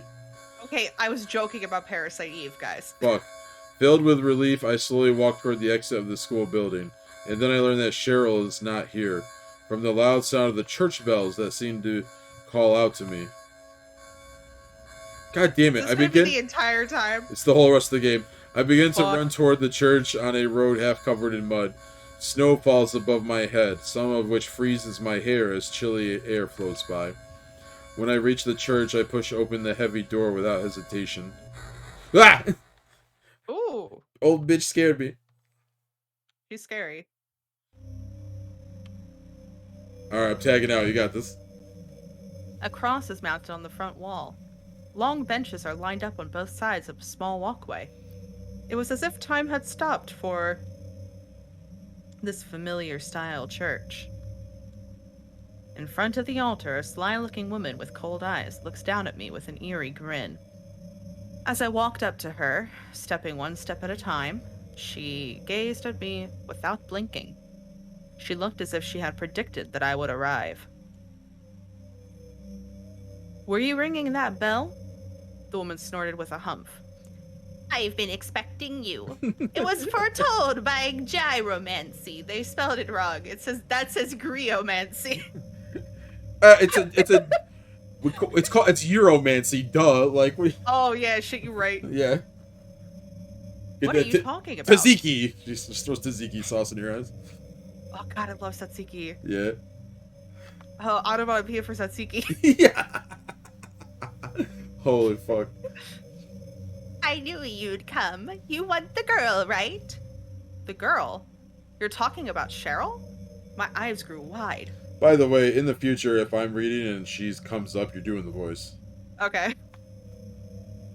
I see everything. You know something? Tell me. Stay back. The woman held the palm of her hand out at me and then lowered her chin in a way that suggested, please calm down. Onomatopoeia for please calm down. Nothing is to be gained by floundering about at random. You must follow the path of the hermit, concealed by Phalaros. What? What are you talking about? I asked once more without hiding my bewilderment. Here, the Phalaros, a cage of peace. It can break through the walls of darkness and counteract the wrath of the underworld. These will help you. Make haste to the hospital before it's too late. Is this a D&D quest? Boy, it sure fucking felt like it in the game. Fuck. The woman held up a strange object, and then softly placed it on the desk of the altar. Wait! Don't go yet! I'm lonely. I will believe the woman's story. Her story was unclear, and I don't understand it. I cannot just carelessly believe her. That seems to be the correct answer.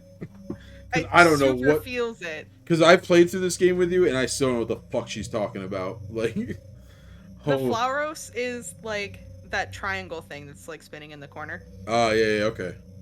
Why is it called a Floros? What the fuck? Man, I don't know. There's some weirdly named shit in this series. That sounded like a grass type Pokemon. Anyways, I thought that insane woman's behavior and the details of her story were questionable. All that remains in the church is the reverberations of the sound of a door closing. I go after that woman. I'm convinced that that woman definitely knows some secret of some sort. Oh my god, guys, proofreading, please. However, the knob on the door that she went through will not turn at all. It must be locked from the other side. Oh, so that wait, don't go was Harry. Whoops. yeah. Damn. Now I'm the only one left in the church, almost as if taken from a nightmare. This space is heat. This warmth. It feels like it is protecting me from something. That is the best way to describe the heat. This, yes, Marco, this is the one that's on the Game Boy. It was Japan only because Americans we don't read. But there's a This voice acting proves it. yeah, but there's a obviously a fan translated patch that will just tell you onomatopoeias for ship. Um, it Onomatopoeia for reading. yeah, it's the only one. They never did one for the others, as far as I know. As far as I could tell from my investigation. I move away from the door and begin walking to the altar that woman was at. The object that the woman just fuck. The object that the woman was just holding has been placed there. The Flauros. That is certainly what that woman had called it. I tried picking it up, and then I placed it back on top of the desk right away. Yeah. It is power! The overwhelming power. The overwhelming power of the gods rests inside this four-sided object. It was a sensation like an electrical current passing into the palm of my hand, and the power moving throughout every nook and cranny of my body. The power. The power! I pick it up once more. This time I calmly take it into my hand, and then place it in my pocket. For some reason, I am convinced that this object will help me find Cheryl.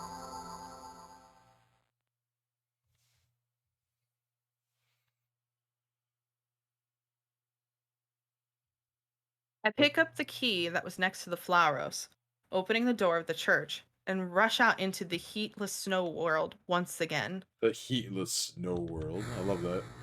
It's just Philadelphia. Gritty, where you at? Gritty, where you at? Ugh. Hospital? The woman certainly said something about one. Alchemilla Hospital. The only hospital I could find on the map was that one.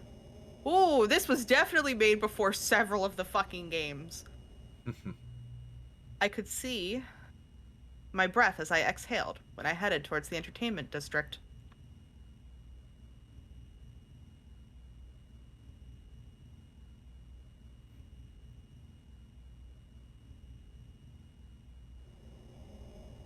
Whoa.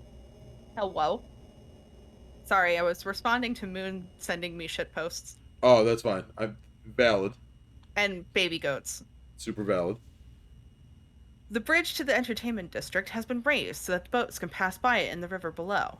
In other words, it is split in the middle and is fixed in a raised position that makes it look like the Japanese katakana character, Whatever that is.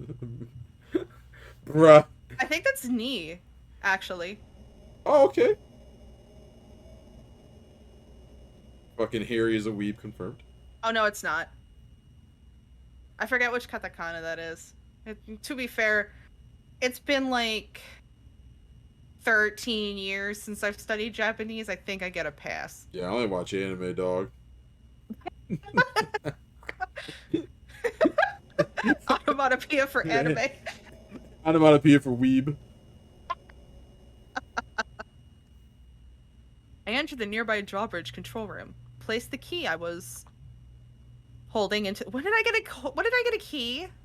Don't worry about it. Into ora ora ora. Into the control panel and forcefully turn it to the right.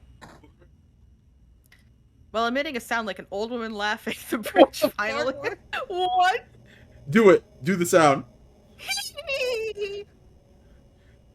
Oh, maybe a bridge would make that sound. Okay. Did you think we were on the same wavelength where I thought Harry Harry was doing it for a hot minute? That he was just going ee as he's turning the key.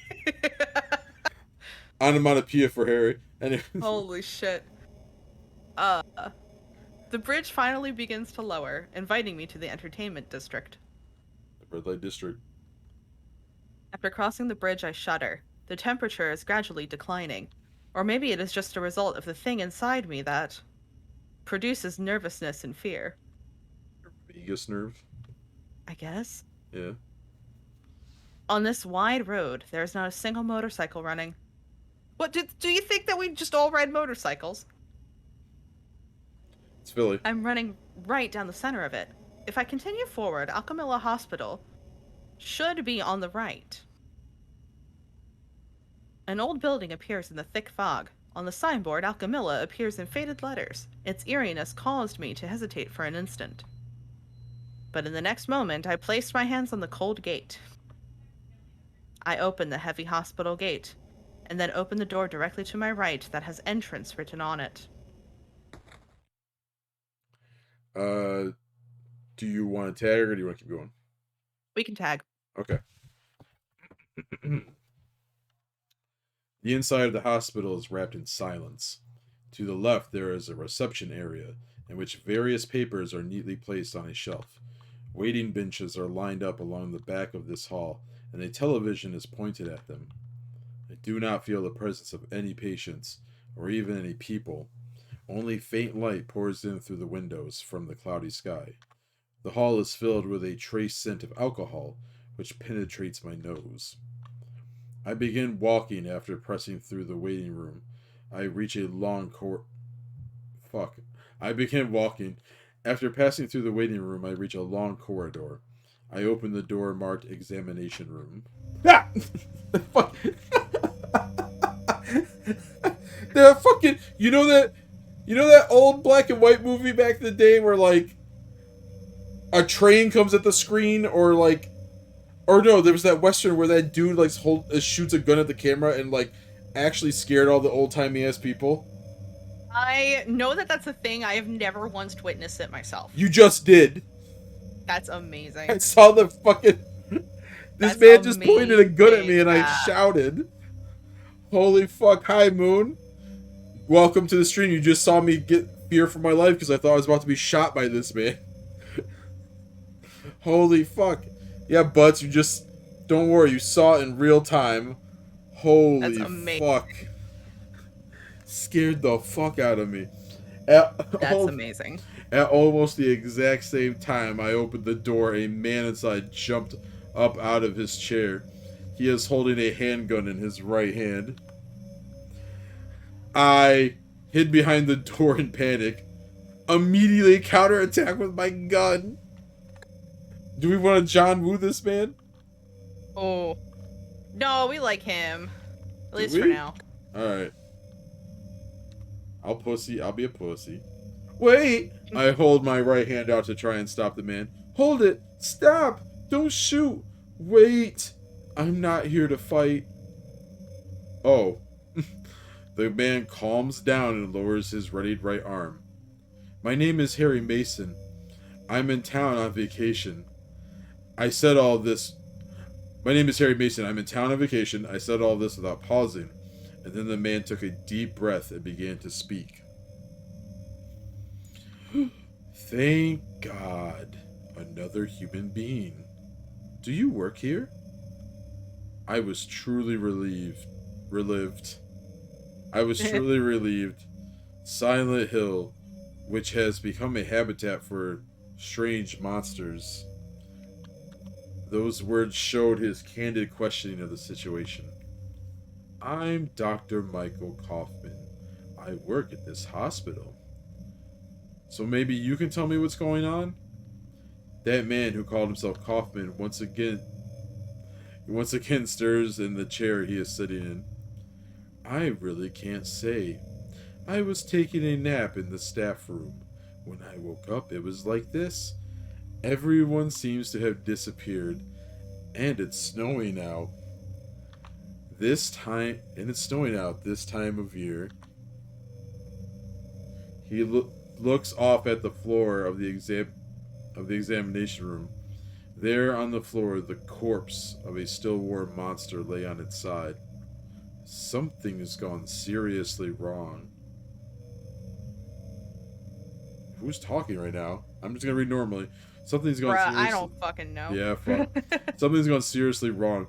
Did you see those monsters? Have you ever seen such aberrations? Ever even heard of such things? You and I both know creatures like that don't exist. Yeah. Fuck, man. Holy shit. And then I turned to face him as I realized something. Have you seen a little girl anywhere? I'm looking for my daughter. She's only 7. Short, black hair. She's missing? I'm sorry. But with all those monsters around, I highly doubt that she's... Sorry, I didn't mean to alarm you. Your wife, she's here with you? She died 4 years ago. Now it's just me and my daughter. I see. I'm sorry. Well, I'd better be going. I can't just sit around here doing nothing. So long. Good luck out there. Bang! He shot me. Bang! The examination room door shuts powerlessly. Dr. Michael Kaufman. Oddly enough, I have completely memorized that name. Huh? I suddenly noticed that there is something on the Oh. floor. Yeah, on the floor that looks like a white scrap of paper. What is this? I pick it up. Letters have been disorderly scribbled on it. Arrival tomorrow morning. Be prepared. Why is my chat paused due to scroll? No.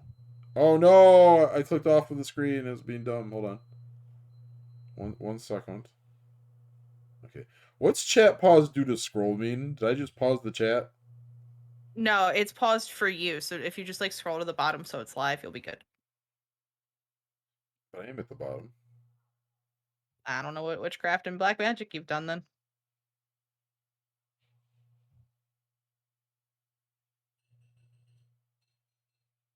Okay, I Marco casted penis and solved it. There we go. Wow, Marco Okay. casting his penis. Yeah, go Totally figure. shocked. Yeah, on brand. Anyways, arrival tomorrow morning. Be prepared. What is this? Check to see if there's anything else. Go after Kaufman. Um, do we want to get Fuck shot? Hoffman. Fuck, did you say fuck Kaufman? Yeah. Yeah, you know, fuck Kaufman. He scared the fuck out of me.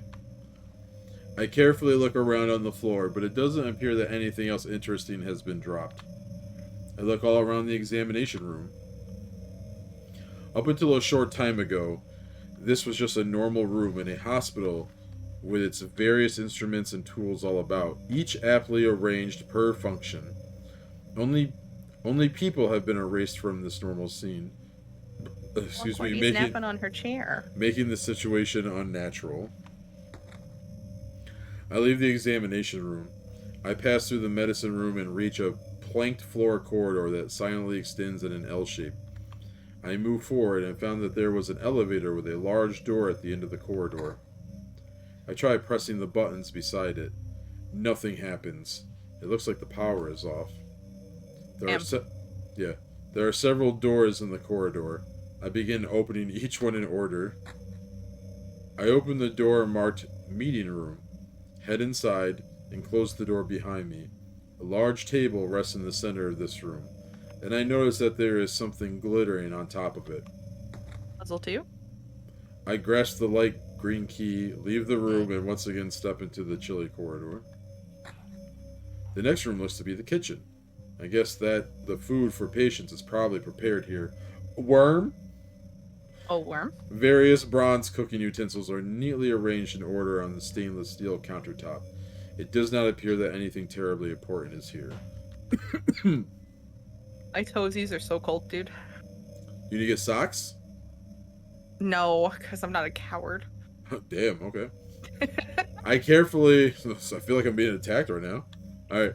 I carefully looked through the various cooking utensils. Inside a large pot there is light bulbs. Nothing at all. God, right, that's this game, isn't it? Mm-hmm. While continuing to search to see if there might be some clue here or not, I noticed that on the far wall various objects have been scattered about. That was in like a can of pickles, right? I don't remember. I don't think they had a label. It was just a big aluminum or a big metal jar. Maybe I'm just like wishing for deadly prem, so my brain is like the pickles. The pickles. I carefully move forward on the wet floor as not to slip. Something is there. I reach out my hand towards the thing in front of me.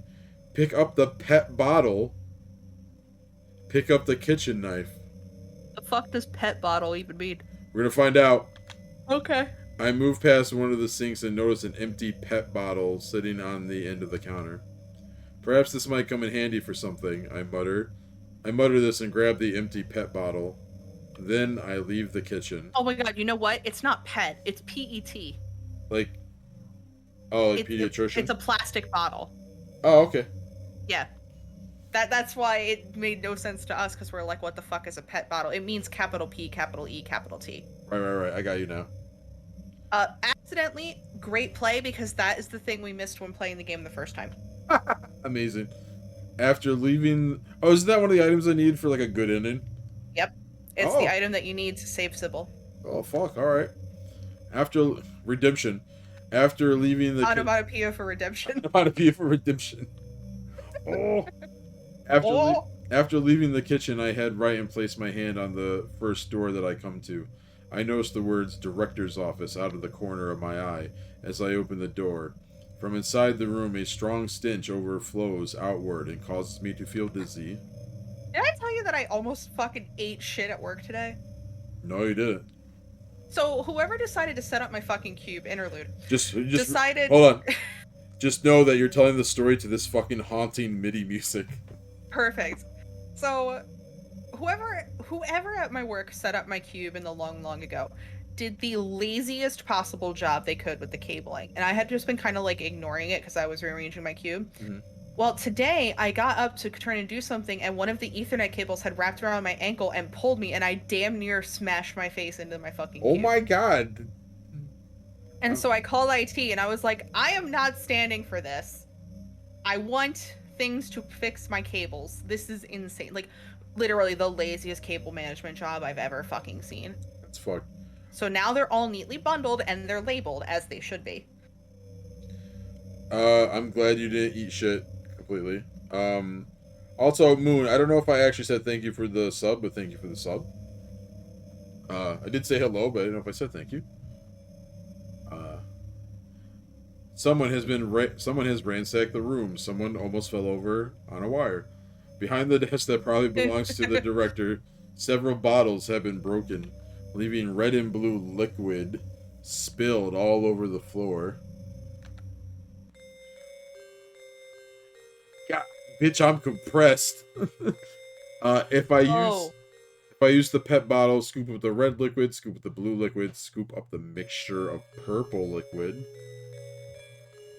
I don't remember what color it is.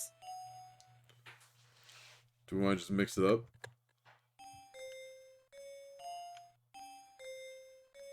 Um,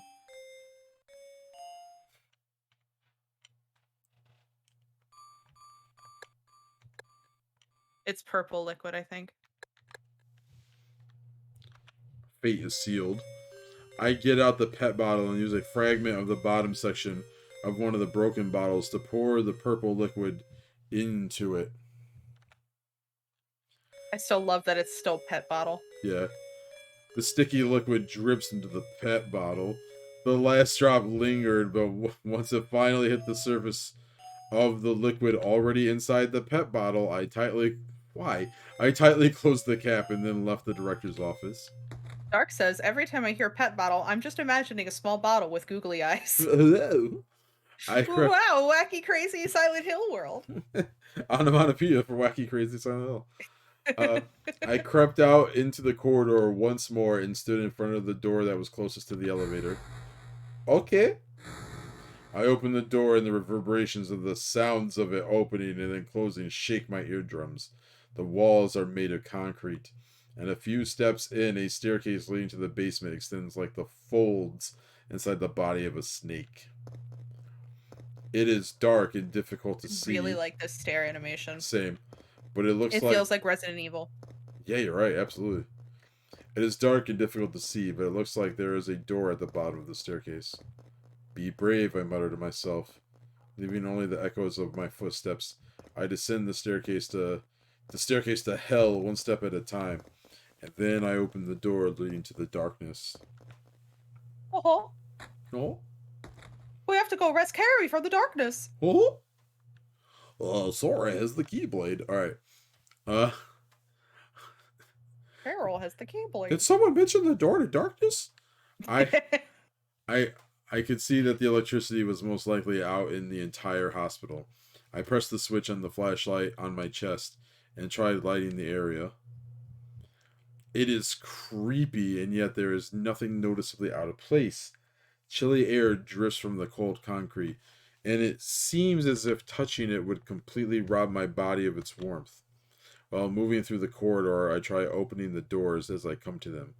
Of them, one opens with a creak. It says darkness is the heart's true essence. It's true. I get that reference. Energy generator. Hold on, let me do. This is emergency. Hold on, let me do this real quick. Darkness is the heart's true essence. Shout outs to Ansem. Never forget that. Never forget that rearranging his name could also be Mansex. That's the main antagonist. Uh-oh. Kingdom Hearts, parentheses, homophobia. Anyway. Yeah. Oh no. Kingdom Hearts derogatory. Emotional damage. Onomatopoeia for homophobia. Holy fuck.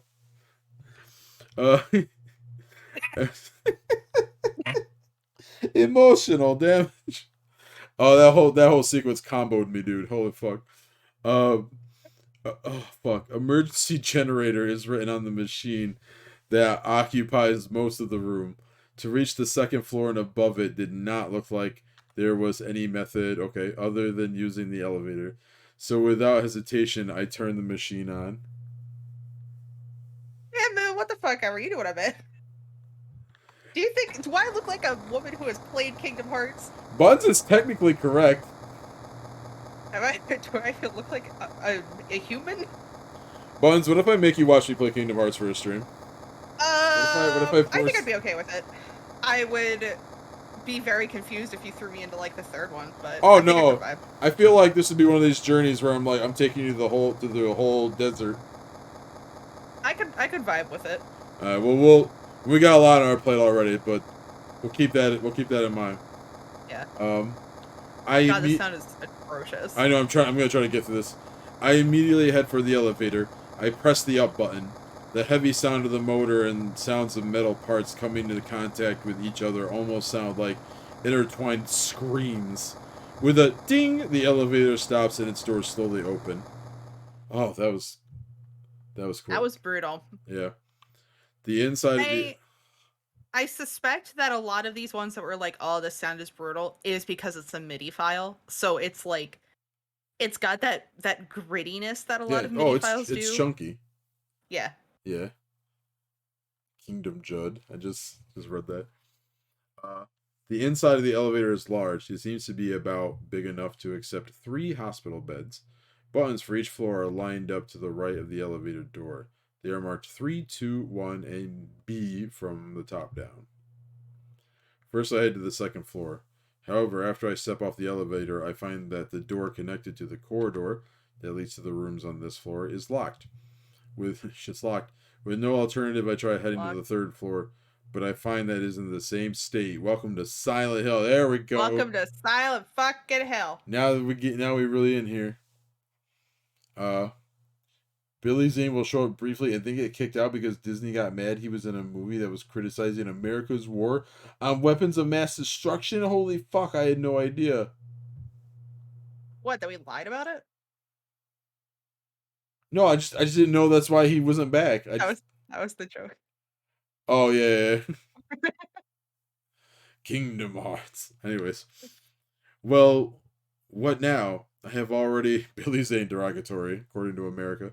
Uh well, what now? I have already tried moving to every floor.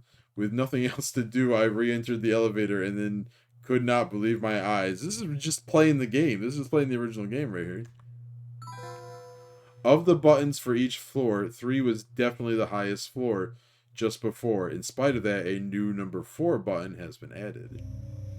The elevator doors open with a familiar sound, and I step out onto the 4th floor. Again, I think? A condition extremely similar to that which I encountered after passing through the basement in the clock tower at the elementary school was present right in front of me. Fuck. Dark red rusted walls, metal grated floors, and a ringing in my ears that seems to creep up from the depths of hell is a menace to my mental state. I open the door in front of me and a long corridor extends beyond it. I very carefully move forward while keeping my eyes fixed on the wall. Could Cheryl be here? The only way to find out is to search this place. Huh. I can hear something in the darkness in front of me. It sounds like the groan of something dragging on the ground. The owner of that groan is slowly closing in on me, but I cannot see what it is for sure with the faint light of the flashlight. I instantly ready my gun or leave this area. We might Um, I do. feel like readying like the options where we've picked to be violent have been the bad options, right? Yeah, So I'm thinking we should go with leave. I'm in danger. I try running. I'm in danger. I try running away. However, I can hear the owner of that eerie groan pursuing me from behind. I thought that maybe it was echoing off the walls, but that is not the case. The groan is my nuts dragging, Oh god. dragging him across the Onomatopoeia for face. nut drag. Onomatopoeia for nut. I became aware of my situation. I am clearly surrounded. There is nowhere to run to. I have no choice. It is probably not human. I firmly grip the gun, position my finger on the trigger, and begin to walk towards it with the gun ready beside my face. What the fuck? What? Eventually, You saw that, right? I did. Eventually, Oh. something white enters my field of vision. I had just aimed the flashlight on my chest with my hand and shined light on it. The monster has a very large hump on its back, which twitches and moves as if it were alive. In one hand, it holds a knife, which it waves as it approaches me. In the instant I readied my gun, the monster began to run. By the time I realized this, it slashed at me. I instantly dodged the attack, and thanks to that, what the fuck is going on with this? I have no idea. I'll get to that, Moon. Hold on. Damn, I kicked it in the face with the bottom of my shoe, and it falls down on its back, and then begins to stand for its next attack. Ah! And that growth is a bit bigger than I remember. Yeah. I close my left eye and steady my aim, even after Pro one. tip: you should never close your eye when you're studying your aim. Yeah. Even after one shot hit, its movement does not change at all. I fire more bullets at it. It is laughing. In a voice great enough to shake the entire world, it laughs as its face twists and distorts. I kind of wish they would bring back the parasite nurses. Yeah. I cannot give up. With that design especially. I cannot Yeah. give up. When the final bullet loaded into my gun hits, it finally stops laughing. This time it is face down and I begin crushing it with my foot. This is insane. Another monster approaches from behind the corpse of the first one. At this rate, all the bullets in the world would not be enough. All I can do is run. Run past the monster in front of me, run past the monster behind me. Gotta run forward, right? Survival horror. I would think so, yeah. I begin to run towards the monster in front of me. Evading the large swings of its knife, I run down the dark corridor, occasionally stumbling. I see a staircase leading down.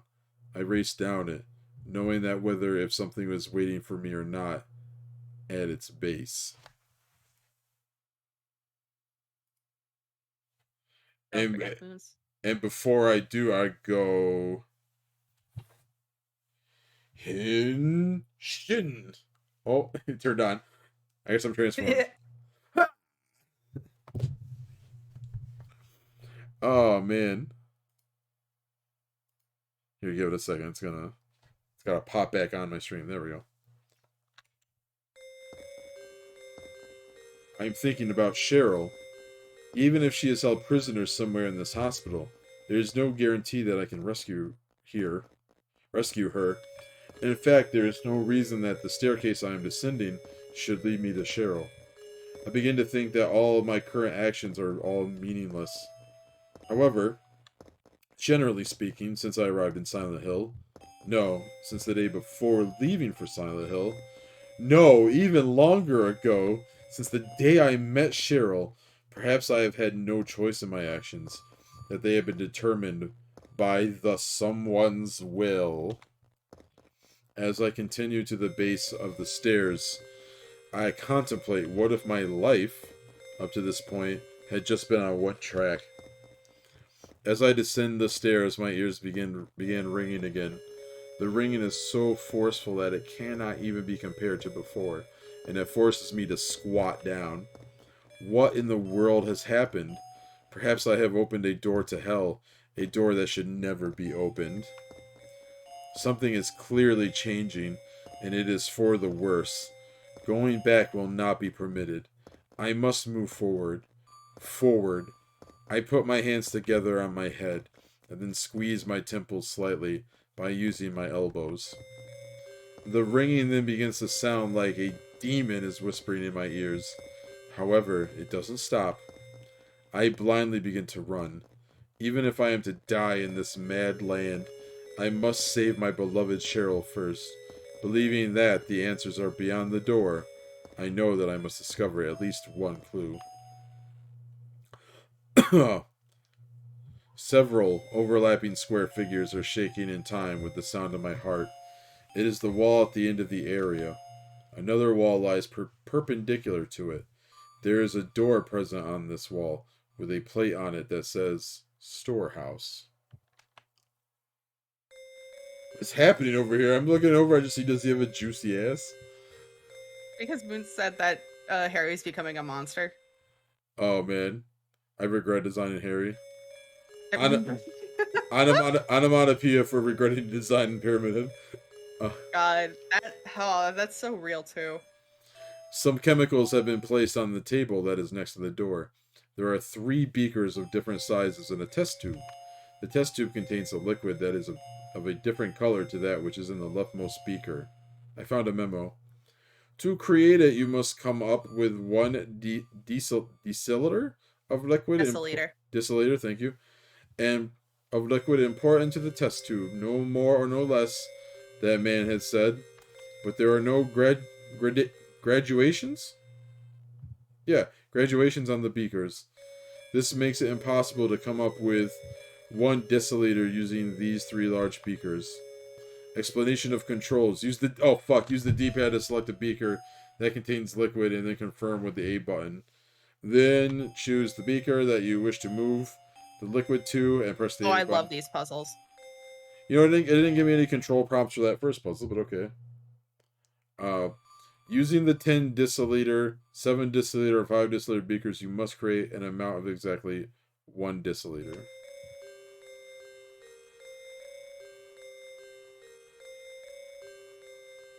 Okay.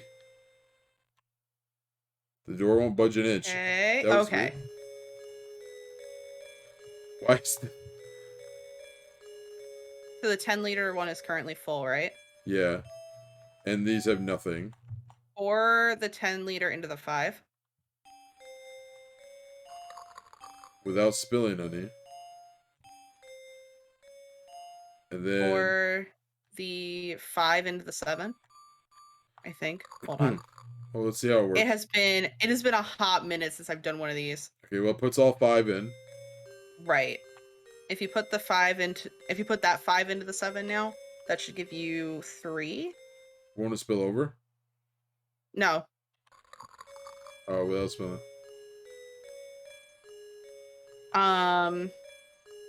Put the 7 into Oh the wait, 10. shit, no, that's not right.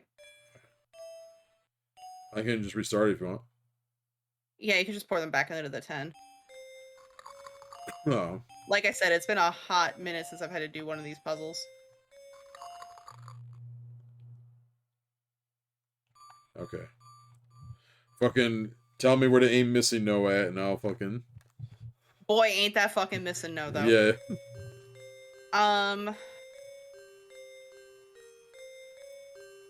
Pour the 10 into the 7.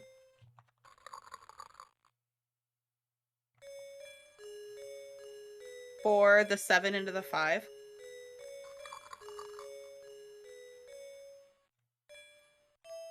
Do you need 1 or 2? 1.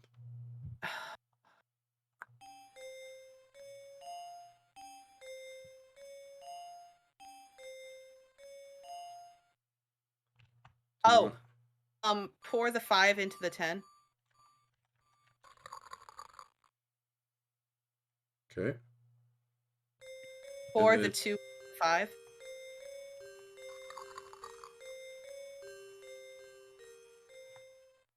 Pour the 8 into the 7. And you'll have 1 in the 10. Hey. Got it. Oh, it's been a while. Oh no! So desu ne. Okay. Nanda! Nan desu ka? I was so scared. I was like, well, Oh man, I felt fear. Harry melted the chain on the door with the completed liquid. The door slowly opens with a click. Okay, we were melting the chain. That was very weirdly sequenced, but... Inside the storehouse, nothing important looking stands out. I carefully edge between the simple metal shelves that have been placed here in a specific arrangement. However, nothing is here that makes this room worthy of being called a storehouse. I am drawn toward the cabinet in the back of this room. It is because I found the presence of the wooden cabinet strange and unsuitable for this simple room. I approached the cabinet and tried to open it. However, it will not budge. Well, I will look at the floor under the cabinet. I will look inside the cabinet. I will look on top of the cabinet. I feel like in the game we looked at the floor and saw the scratch marks. Excuse me. I think that's the play. If there is an important clue inside this cabinet, then I should be able to open it right away, but then I gradually come to understand that there is no need to do so. The necessity of the cabinet here is thin, as anything could be used to satisfy the requirement. If some fuck as if something is You're needed right. to block my path, then a bunch of stones could work just as well. I thought this as I looked at the scratches on the floor that were the same width as the cabinet. The marks on the floor are still fresh. They tell me that some other human probably came down here. Is there something beyond this cabinet? Fuck! Using my body weight, I slowly push the cabinet from its original position. The existence of the inviting door, yeah, it's real inviting. The inviting door behind the cabinet seems completely natural. So, of course, I place my hand on it. The room is very inorganic. While shining my flashlight about, I move through the room and eventually discover a grate in the floor. For between the bars and the grate, I can see a staircase that leads to a lower floor. The grate makes a clunk sound as I open it. It is quite heavy. Even though I am sure of my strength, I do not believe that I could pick it up. After opening the grate enough so that I can pass through it, I gently place one foot on the staircase that has appeared. Slowly and cautiously, confirming each step as I go, I descend the staircase to a mad place in which light cannot reach. Finally, I reach a wide room, much wider than I imagined. I guess this based on the echoes of my footsteps. Run. I am running through this eerie space that lies in the basement of the through What? this eerie space that lies in the basement of the hospital. It is lifeless, Sure. and there is no light. Okay, all I can do is run through it. Does this world have an end, or did it even have a beginning? Everywhere I go, all that I do is solve the mysteries that appear one after another, and then move on. I understand this and expect that the same situation will continue. Still, all I can do is move forward. My thinking always results in this conclusion. Did you see the meme I put in the friend group chat? That's the tweet of like, fuck dishes. We put food on them to clean them, to put them away, to bring them out, to put food on them, to clean them until we die. And it just said uh Albert Camus, The Myth of Sisyphus. I'll have to peep it after the stream. Oh, This door has awaited me. I slowly turn the knob.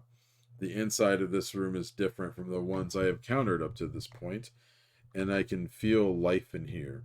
There are traces and a sense that someone was in this room. I softly. ooh, good Yeah, track change. yes, nice. I softly pick up the picture that was displayed on the desk. Alessa. That is engraved on the picture frame. I gaze at the picture. It is a face that I think I have seen somewhere. I try to remember where as hard as I can, but in the end I cannot remember at all. But I am sure that I have met this girl somewhere, and more than just once. A diary has been placed next to the picture frame. I reach out with my hand. Pick up the diary, pick up the picture. Oh, we gotta read the diary, right? Yeah, like Something is written in the diary. April 15th. From today, this will be my new diary. Lisa secretly gave this to me as a present, and it means that soon I should be able to take my bandages off. A bird landed on a branch of the tree outside my window. I gazed at it for a bit. Seeing those beautiful colors, I thought again that it must be spring. I wish I could play outside like the other children. It is now afternoon, and they have come again. I pretended to be asleep, and it looks like they did not notice. They talk quietly as not to be heard outside my room. I do not understand the meaning of what they discussed. They never talk in this room. I thought. Okay. April 16th. Someone is talking outside my room. It sounds serious, but it doesn't seem to be about me. Perhaps it's because he doesn't want to disturb me? Even the hospital director has not come to see me much lately. I don't like the director very much, so I am honestly quite happy. April 16th. P.S. By some strange chance, I learned a certain person is coming to visit me. April 17th. Everyone has been in a rush for some reason since before sunrise this morning. Something about a dead person coming back to life. Does that really happen? It is a frightening story, and because of that, my meal was a little late. The cold soup is disappointing. Suddenly I remembered him. Maybe he has forgotten me, but I definitely remember him. Lately I think of him often. I want to see him. It looks like my visitor is coming in the evening on the day after tomorrow. Before then, just once. April 18. It is finally tomorrow. I will not tell anyone about this. If I tell anyone, they will probably strap me to my bed. Before they arrive, the friend that can share my feelings. The only one.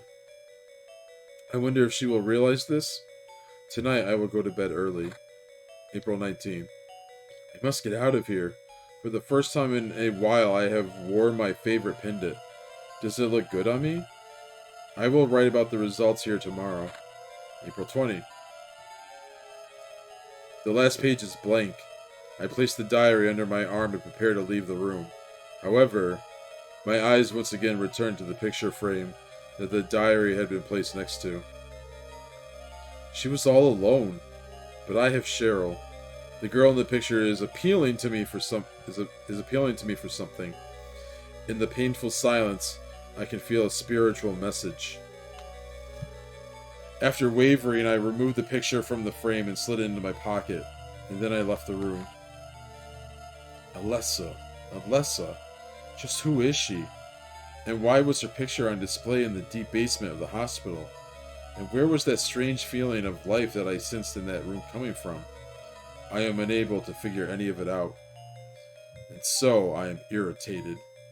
I head for the examination room on the first floor. All the mysteries of the hospital are surely prepared in that room. Believing so, I race up the stairs while having difficulty breathing. Whew. When I open the door to the examination room, I feel the presence of a person and stop moving. The inside of the room is dark. Someone is here. Who is it? Slowly approach, fire the gun. Slowly approach. This should Yeah, be yeah. Lisa. Oh yeah, we're definitely. I don't want to be shooting. Bitch, I'm compressed. Got a low bit rate, but I'm not. Oh, that's not a great picture of her. Once the woman realized that I was a human, she ran towards me and threw her arms around me like a child would. Finally, someone else who's okay. After mumbling those words in a tearful voice, she held me more tightly. Who are you? My name's Lisa Garland. What's yours? Harry Mason. After we exchanged our simple introductions, I sat in a chair and she sat on the bed so that we were facing each other. The woman that called herself Lisa had blonde hair and an intelligent look to her. Okay, maybe she might know something. At the moment I was about to speak, the woman began talking. Harry, tell me what's happening here. Where is everybody? I must have gotten knocked out. When I came to, everyone was gone. Her voice did not feel like it was coming from her body, and was accompanied by a strange reverberation. It's awful. So you don't know anything either. Great, I just don't get it. It's like this is all some kind of bad dream. As I select my words, I have a feeling that even my own words are not coming from my body. Let me ask you. Yeah, a living nightmare. Okay, let me ask you. Have you seen a little girl around here? Short, black hair, 7 years old, I mutter. Cheryl, in a voice that Lisa would not hear. I don't know what the fuck I just read there. Alright, a 7-year-old girl? What, she's your daughter? Yes. A 7-year-old girl. I can't say that I have. I was unconscious all this time. I'm sorry. Ah, that's alright. That was just as I expected, but I continue asking questions without showing my disappointment. Do you know anything about all that weird stuff in the basement? No, why? Is there something down there? You don't know? Don't you work here? We're under strict orders never to enter the basement storeroom. After changing the subject to the hospital basement, I began to notice that my thoughts were becoming muddy. So I really don't know. What did you say was down there? Well, it's... I try as hard as I can to remember the pitiful sight of that room in the basement. However, in trying to trace my memory back to then, that ringing, which had been gone for a while, returned to my ears. A sound like the bells of that church runs through my head. Damn, my head. What's wrong? Harry? Harry, let me help you. Harry. Lisa has vanished. After a while, I notice that my body is freezing cold. It is as if I am dead, but I am clearly conscious. Where's Lisa? I was definitely talking to her in this examination room. I no longer feel the evil presence that I felt in this room. No, in this entire hospital up until just before. From the windows, soft light is pouring into the room. Was I dreaming? As I slowly get up, I hear the sound of a door opening. I instantly look toward the source of the sound. The creepy woman I met at the church was standing there with an expressionless look on her face. You were too late. It's you. Yes, Dahlia Gillespie. Tell me everything you know. What's going on? Darkness. She responded before I was even done speaking. The town is being devoured by darkness. The woman continues while maintaining a devout look. Strength must overcome petty desire. Childish sleep talk. I knew this day would come. What are you talking about? I don't understand a word of this. Believe the evidence of your eyes. So I should believe the evidence of my eyes. I understand. I am in a situation in which I can only believe what I have seen with my own eyes. The other church in this town. That is your destination. This is beyond my abilities. Only you can stop it now. Have you not seen the crest marked on the ground all over town? So that's... Oh, shoot, sorry. So that's what I saw in the schoolyard. What does it mean? It is the mark of Samael. Don't let it be completed. Hey, wait. Shit, dude. These bitches. Uh, Did it just freeze?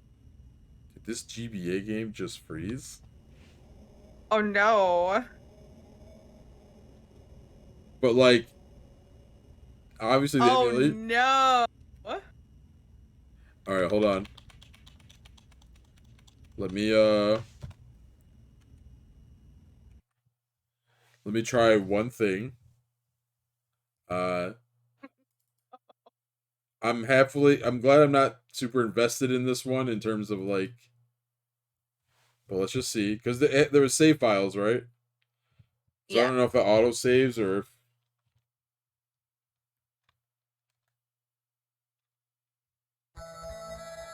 Listen to this chonky shit. Y'all weren't here before for this. You have to reshare it with me too. All right, hold on.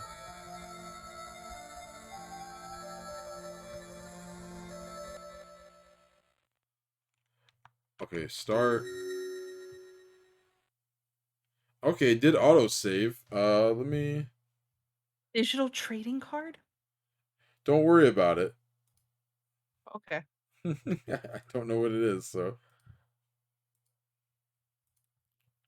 Okay. You're Is on this gonna be deck. like that one spot in Deadly Prem where I had to play it for you? Fuck.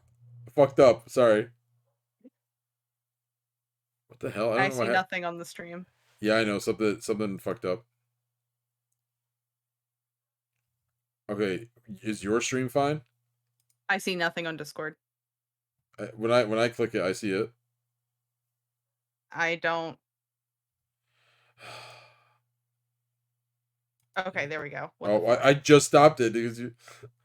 God damn it. Welcome to Discord. All right. There we go. Cool. All right. Lisa has vanished. Okay. All right. A.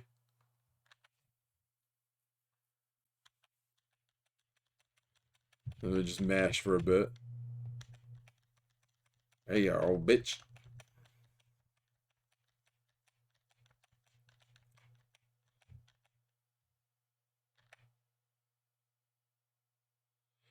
Okay. Woo. Dahlia Gillespie. Is it Gillespie or Gillespie? Gillespie. Gillespie. She places an oddly shaped key on an examination table with a tap, spins around, heads to the door, and then opens it. I open the door that she closed and roll out into the hospital corridor, but she is nowhere to be seen.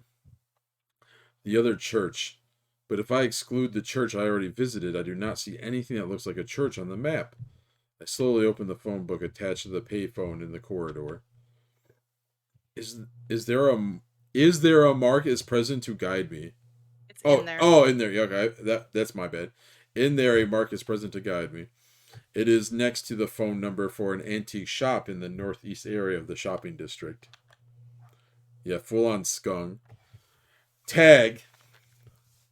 The door to the antique shop is ominously open. The open door connects to a staircase leading down to the basement. At the end of the stairs, there is another door. I insert the key I was carrying and slowly turn it. The inside of the shop is small. I take a look around using my flashlight and find that the place is such a mess that it looks almost as if it has been ransacked by a thief. Is something here? At first glance, I don't think there is anything here that concerns me. However, I did not miss that which was hidden behind a shelf. I move the shelf step by step, and an eerie passage that leads into darkness appears. What's this? Harry! I look back toward the familiar voice. He was there for a hot Whoa! second. Sybil? Sybil, who should have left for the next town over to call for backup, was there. I'm glad you're okay. I shouldn't have left you. Things are worse than I thought. It's nuts. What are you doing here? I thought you left town. I saw you go in here, so I followed you. I couldn't get out. All the roads out of town are blocked. Cars have completely stopped running. The phones and radios are still out too. What about my daughter? Did you see her? I did see a girl. My heart began to beat faster. Was it Cheryl? I only caught a glimpse of her through the fog. I went after her, but she vanished. I don't know about your daughter, but. And you just let her go? Where was it? On Bachman Road. She was heading towards the lake. Now, don't get excited. It wasn't like she ran off exactly. There was no place for her to go. The road has been obliterated. What? So then Cheryl, it was like she was walking on thin air. An uncomfortable silence occurs between the two of us. What about you? Anything? Yeah, I met this bizarre woman. Her name's Dahlia Gillespie. Do you know her? Dahlia Gillespie? No. And? She said something about the town being devoured by darkness, gibberish like that. Any idea what it means? Darkness devouring the town? Must be on drugs. Yeah. They sell them to the tourists. The force still can't figure out who's behind it. None of our leads have ever panned out, and the investigation is stalled. Drugs? Sybil's response was far from what I had imagined, so I shake my head back and forth. Hey, fellas, does anyone want some drugs? Right. What could drug trafficking have to do with all this? I really don't know, but maybe that's the darkness she was talking about. That's all I can think of. Sybil looked slightly irritated and took a long breath. Then she shifted her gaze to the passage behind the shelf. Yeah, all the fucking demonic monsters is just fucking flora and fauna of Silent Hill. Right? What's this? Just discovered it. Maybe there's something back there. Let's have a look. Wow, the compression of this hole makes it look ominous. Yep. Also, listen to that sentence out of context. Alright. Yep. Sybil. I will go first, or I will let Sybil go first. I mean, she is a policewoman. Yeah.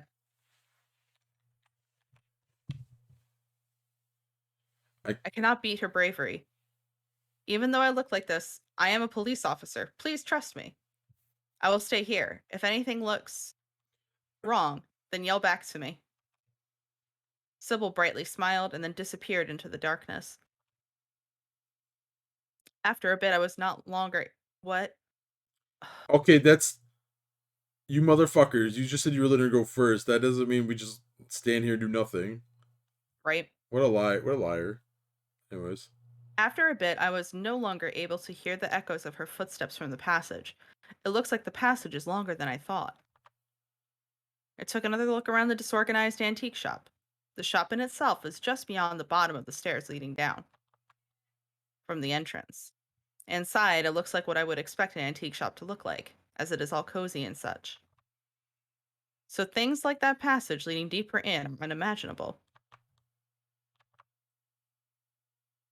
Drowsiness is threatening my consciousness. Oh, big mood. Hmm. It is not unreasonable. We left past midnight, and without sleeping a wink, I have been walking all over town while searching for Cheryl. I'm on the verge of falling asleep. A scream from what I think was Cheryl brought me round. Or Sybil, wrong C, brought me round. I know I heard it. I energetically stand up and rush into the passage. There is something at the end of the passage. Something dangerous is. I made my way into the room at the end of the passage. It is small, and the smell of something having been burned is in the air. Once I saw an altar appear in the darkness, I realized that this is the church that Dahlia was talking about. I look around the area. An axe have di- an axe has been displayed upon the wall, but nothing else stands out. While shaking my head, I decide to try go back through the passage I came from.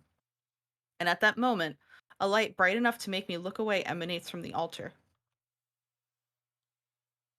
I think I heard the sound of a giant match being struck, and then two enormous pillars of flame roused from the altar, as if a ritual were beginning, or something. Even at the distance I am at, I can feel the heat from those flames. My surprise in that heat caused me to fall into a state of barely being conscious, and then I gradually lose myself, until I finally end up lying face down on the concrete floor, and then the coldness that remained in the floor was drawn away by the heat as my consciousness grew distant.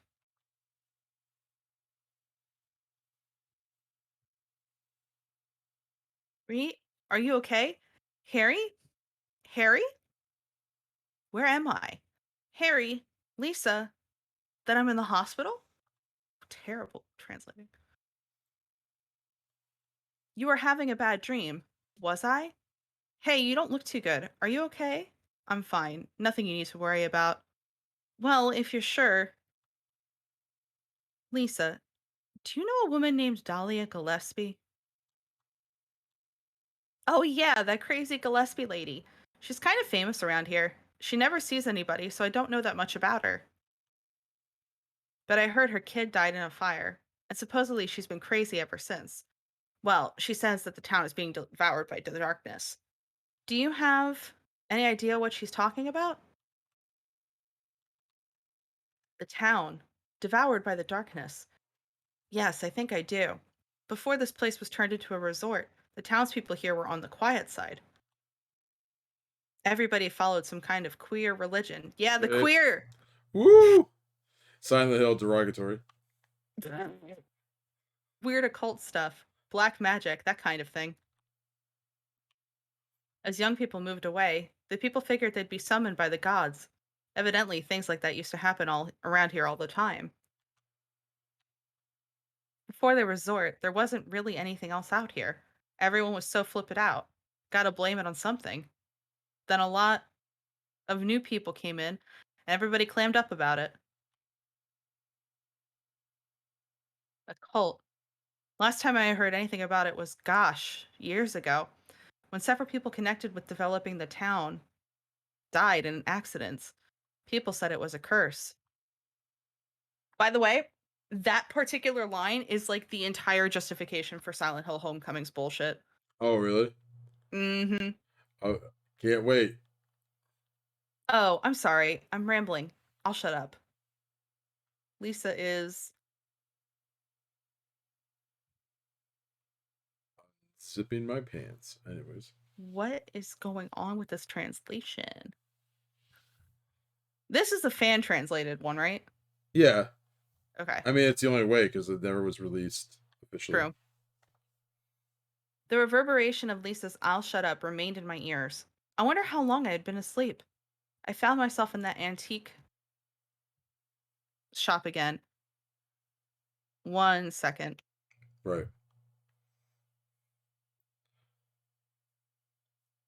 Found myself smashing Lisa's smush. Oh god, please don't. Smash Lying face smush. down in the same position I was in just a short while ago. Was that another dream? Did I pass out again? I don't want to think so, but maybe this is all just going on in my head. I could have had a car accident and now I'm lying unconscious in a hospital bed. I don't know what's real anymore.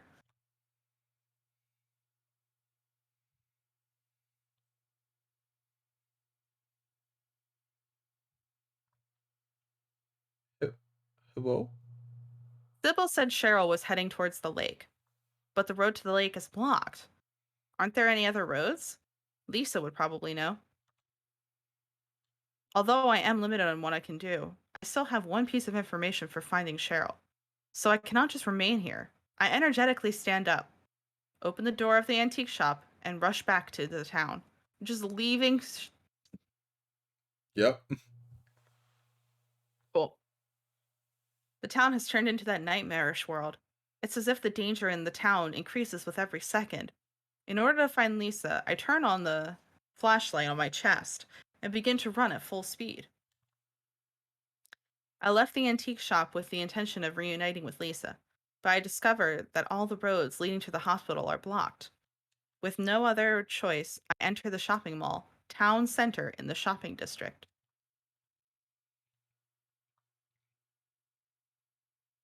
Inside, everything has naturally changed to the other world as well. I can hear the groans of monsters in the vicinity, and it would not be surprising if they attacked at any moment. The floor has changed to a metal grating, and this building looks as if it has been left in ruins for several years. Large monitors have been placed in the hall at the entrance to greet shoppers. After wandering around the first floor and finding nothing interesting, I begin heading up the powered down escalator. And at that moment, Yeah. What? How the fuck? sudden light. This game Huh? scares me so much. I don't know what Suddenly, light overflows from out of the monitors in the hall. A bound Cheryl is displayed on the screens. Daddy, help me! Cheryl won! I turn around and run back down to the escalator toward the first floor hall. The image of Cheryl on the monitors then begins to get more and more fuzzy, the. And then I go fuck this and return home to Cheryl too. right? Until it dissolves into video static on the picture tube. The picture On tube. the picture too. Wow, wow, wow. Cathoid, baby. And Cathoid then in place ray. of right? And then in place of Cheryl, an eerie crest is displayed. It looked a lot like that which I saw in the courtyard of the elementary school. I pound on the monitors. I pound with all my strength, as if I believed that Cheryl is trapped inside the picture tube. However, Cheryl's image did not appear again.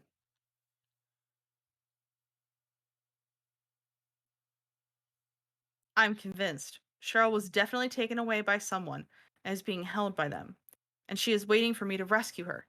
I must hurry, I say to myself.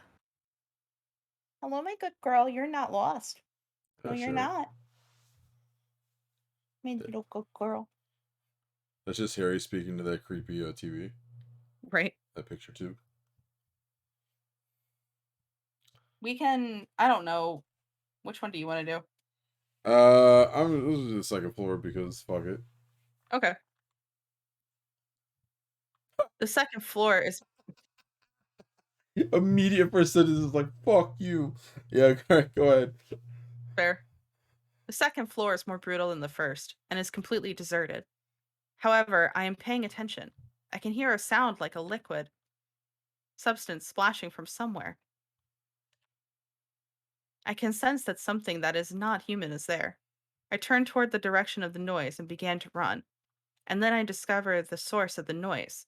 As soon as I step there, the section of the floor that was standing on gives way and falls with me on top. I scream almost right away. Boom. Although I just fell one floor, strangely enough, I am not hurt. The floor of the somewhat wide room is sandy, and it's most certainly what cushioned my fall. I pick up the rifle at my feet and try readying it. As I do so, an unspeakably unpleasant tremor comes from below me, and it shakes my entire body. It is not something that I can see. I decide this because I felt it only from below me. I can clearly tell that something with a long body, like a caterpillar, is moving around below me. As I move, it moves in the same direction. So it is obvious that it is aiming for me as it moves. And then it shows itself. Ugh. It is a giant caterpillar about 5 meters long. It sprays a green liquid from its fierce, tusk colored mouth. I can tell that the liquid is poisonous just from looking at it. And that is definitely being discharged towards me. I did not dodge it in time, so some of that liquid got on my arm. The pain is sharp. Red is rising up where the poisonous liquid got me, Damn. as it is dissolving the components of my skin. Damn, dude. Yeah, damn. Bam! Yeah, Fire the hit him with rifle. that do do do, right? Yeah, get him with the brat brat. Brat brat brat. Get the glizzy on him. I'm in danger now. I once again ready the rifle that I just picked up, and then I rain bullets into the creature that has appeared above ground. Green fluid began to leak from its abdomen, so it twisted its large body and once again burrowed underground. A steel plate is conveniently lying in the middle of the area. If I can just get on top of it, then I should be able to avoid direct attack. However, I, I don't follow that great idea, and I just eat shit. yep, Or yeah, we're gonna move on to the steel plate, right? yeah, yeah. After moving onto the steel plate, I discovered one problem with doing Oh so. no, I I talk can no shit. longer tell where it is coming from. I can only go with my intuition. Just where is it going to appear from? I gamble. Ooh, I'm gonna say the side. What do you okay. think? I'm okay with that. From the side, I ready the rifle with my right hand. I can quickly attack to the left, but it will take a little time to attack to the right. So I wager on the left. I calm my breathing so that I will be able to fire as soon as I see it. However, it went against my prediction and appeared behind me. I won't make it in time. As soon as I turned around, a shower of poisonous liquid sprayed from its mouth and fell all over my face. Oh, Ugh! I cannot even speak. I wiped my face with my hands. This time I felt the pain of burning on the palms of my hands. I aimed at it and pulled the trigger over and over. The sounds of an explosion and then a scream repeat over and over. Then a great tremor shakes the earth and it escapes underground. Without resting, I stand, because my intuition tells me that Cheryl is in danger. oh, worm.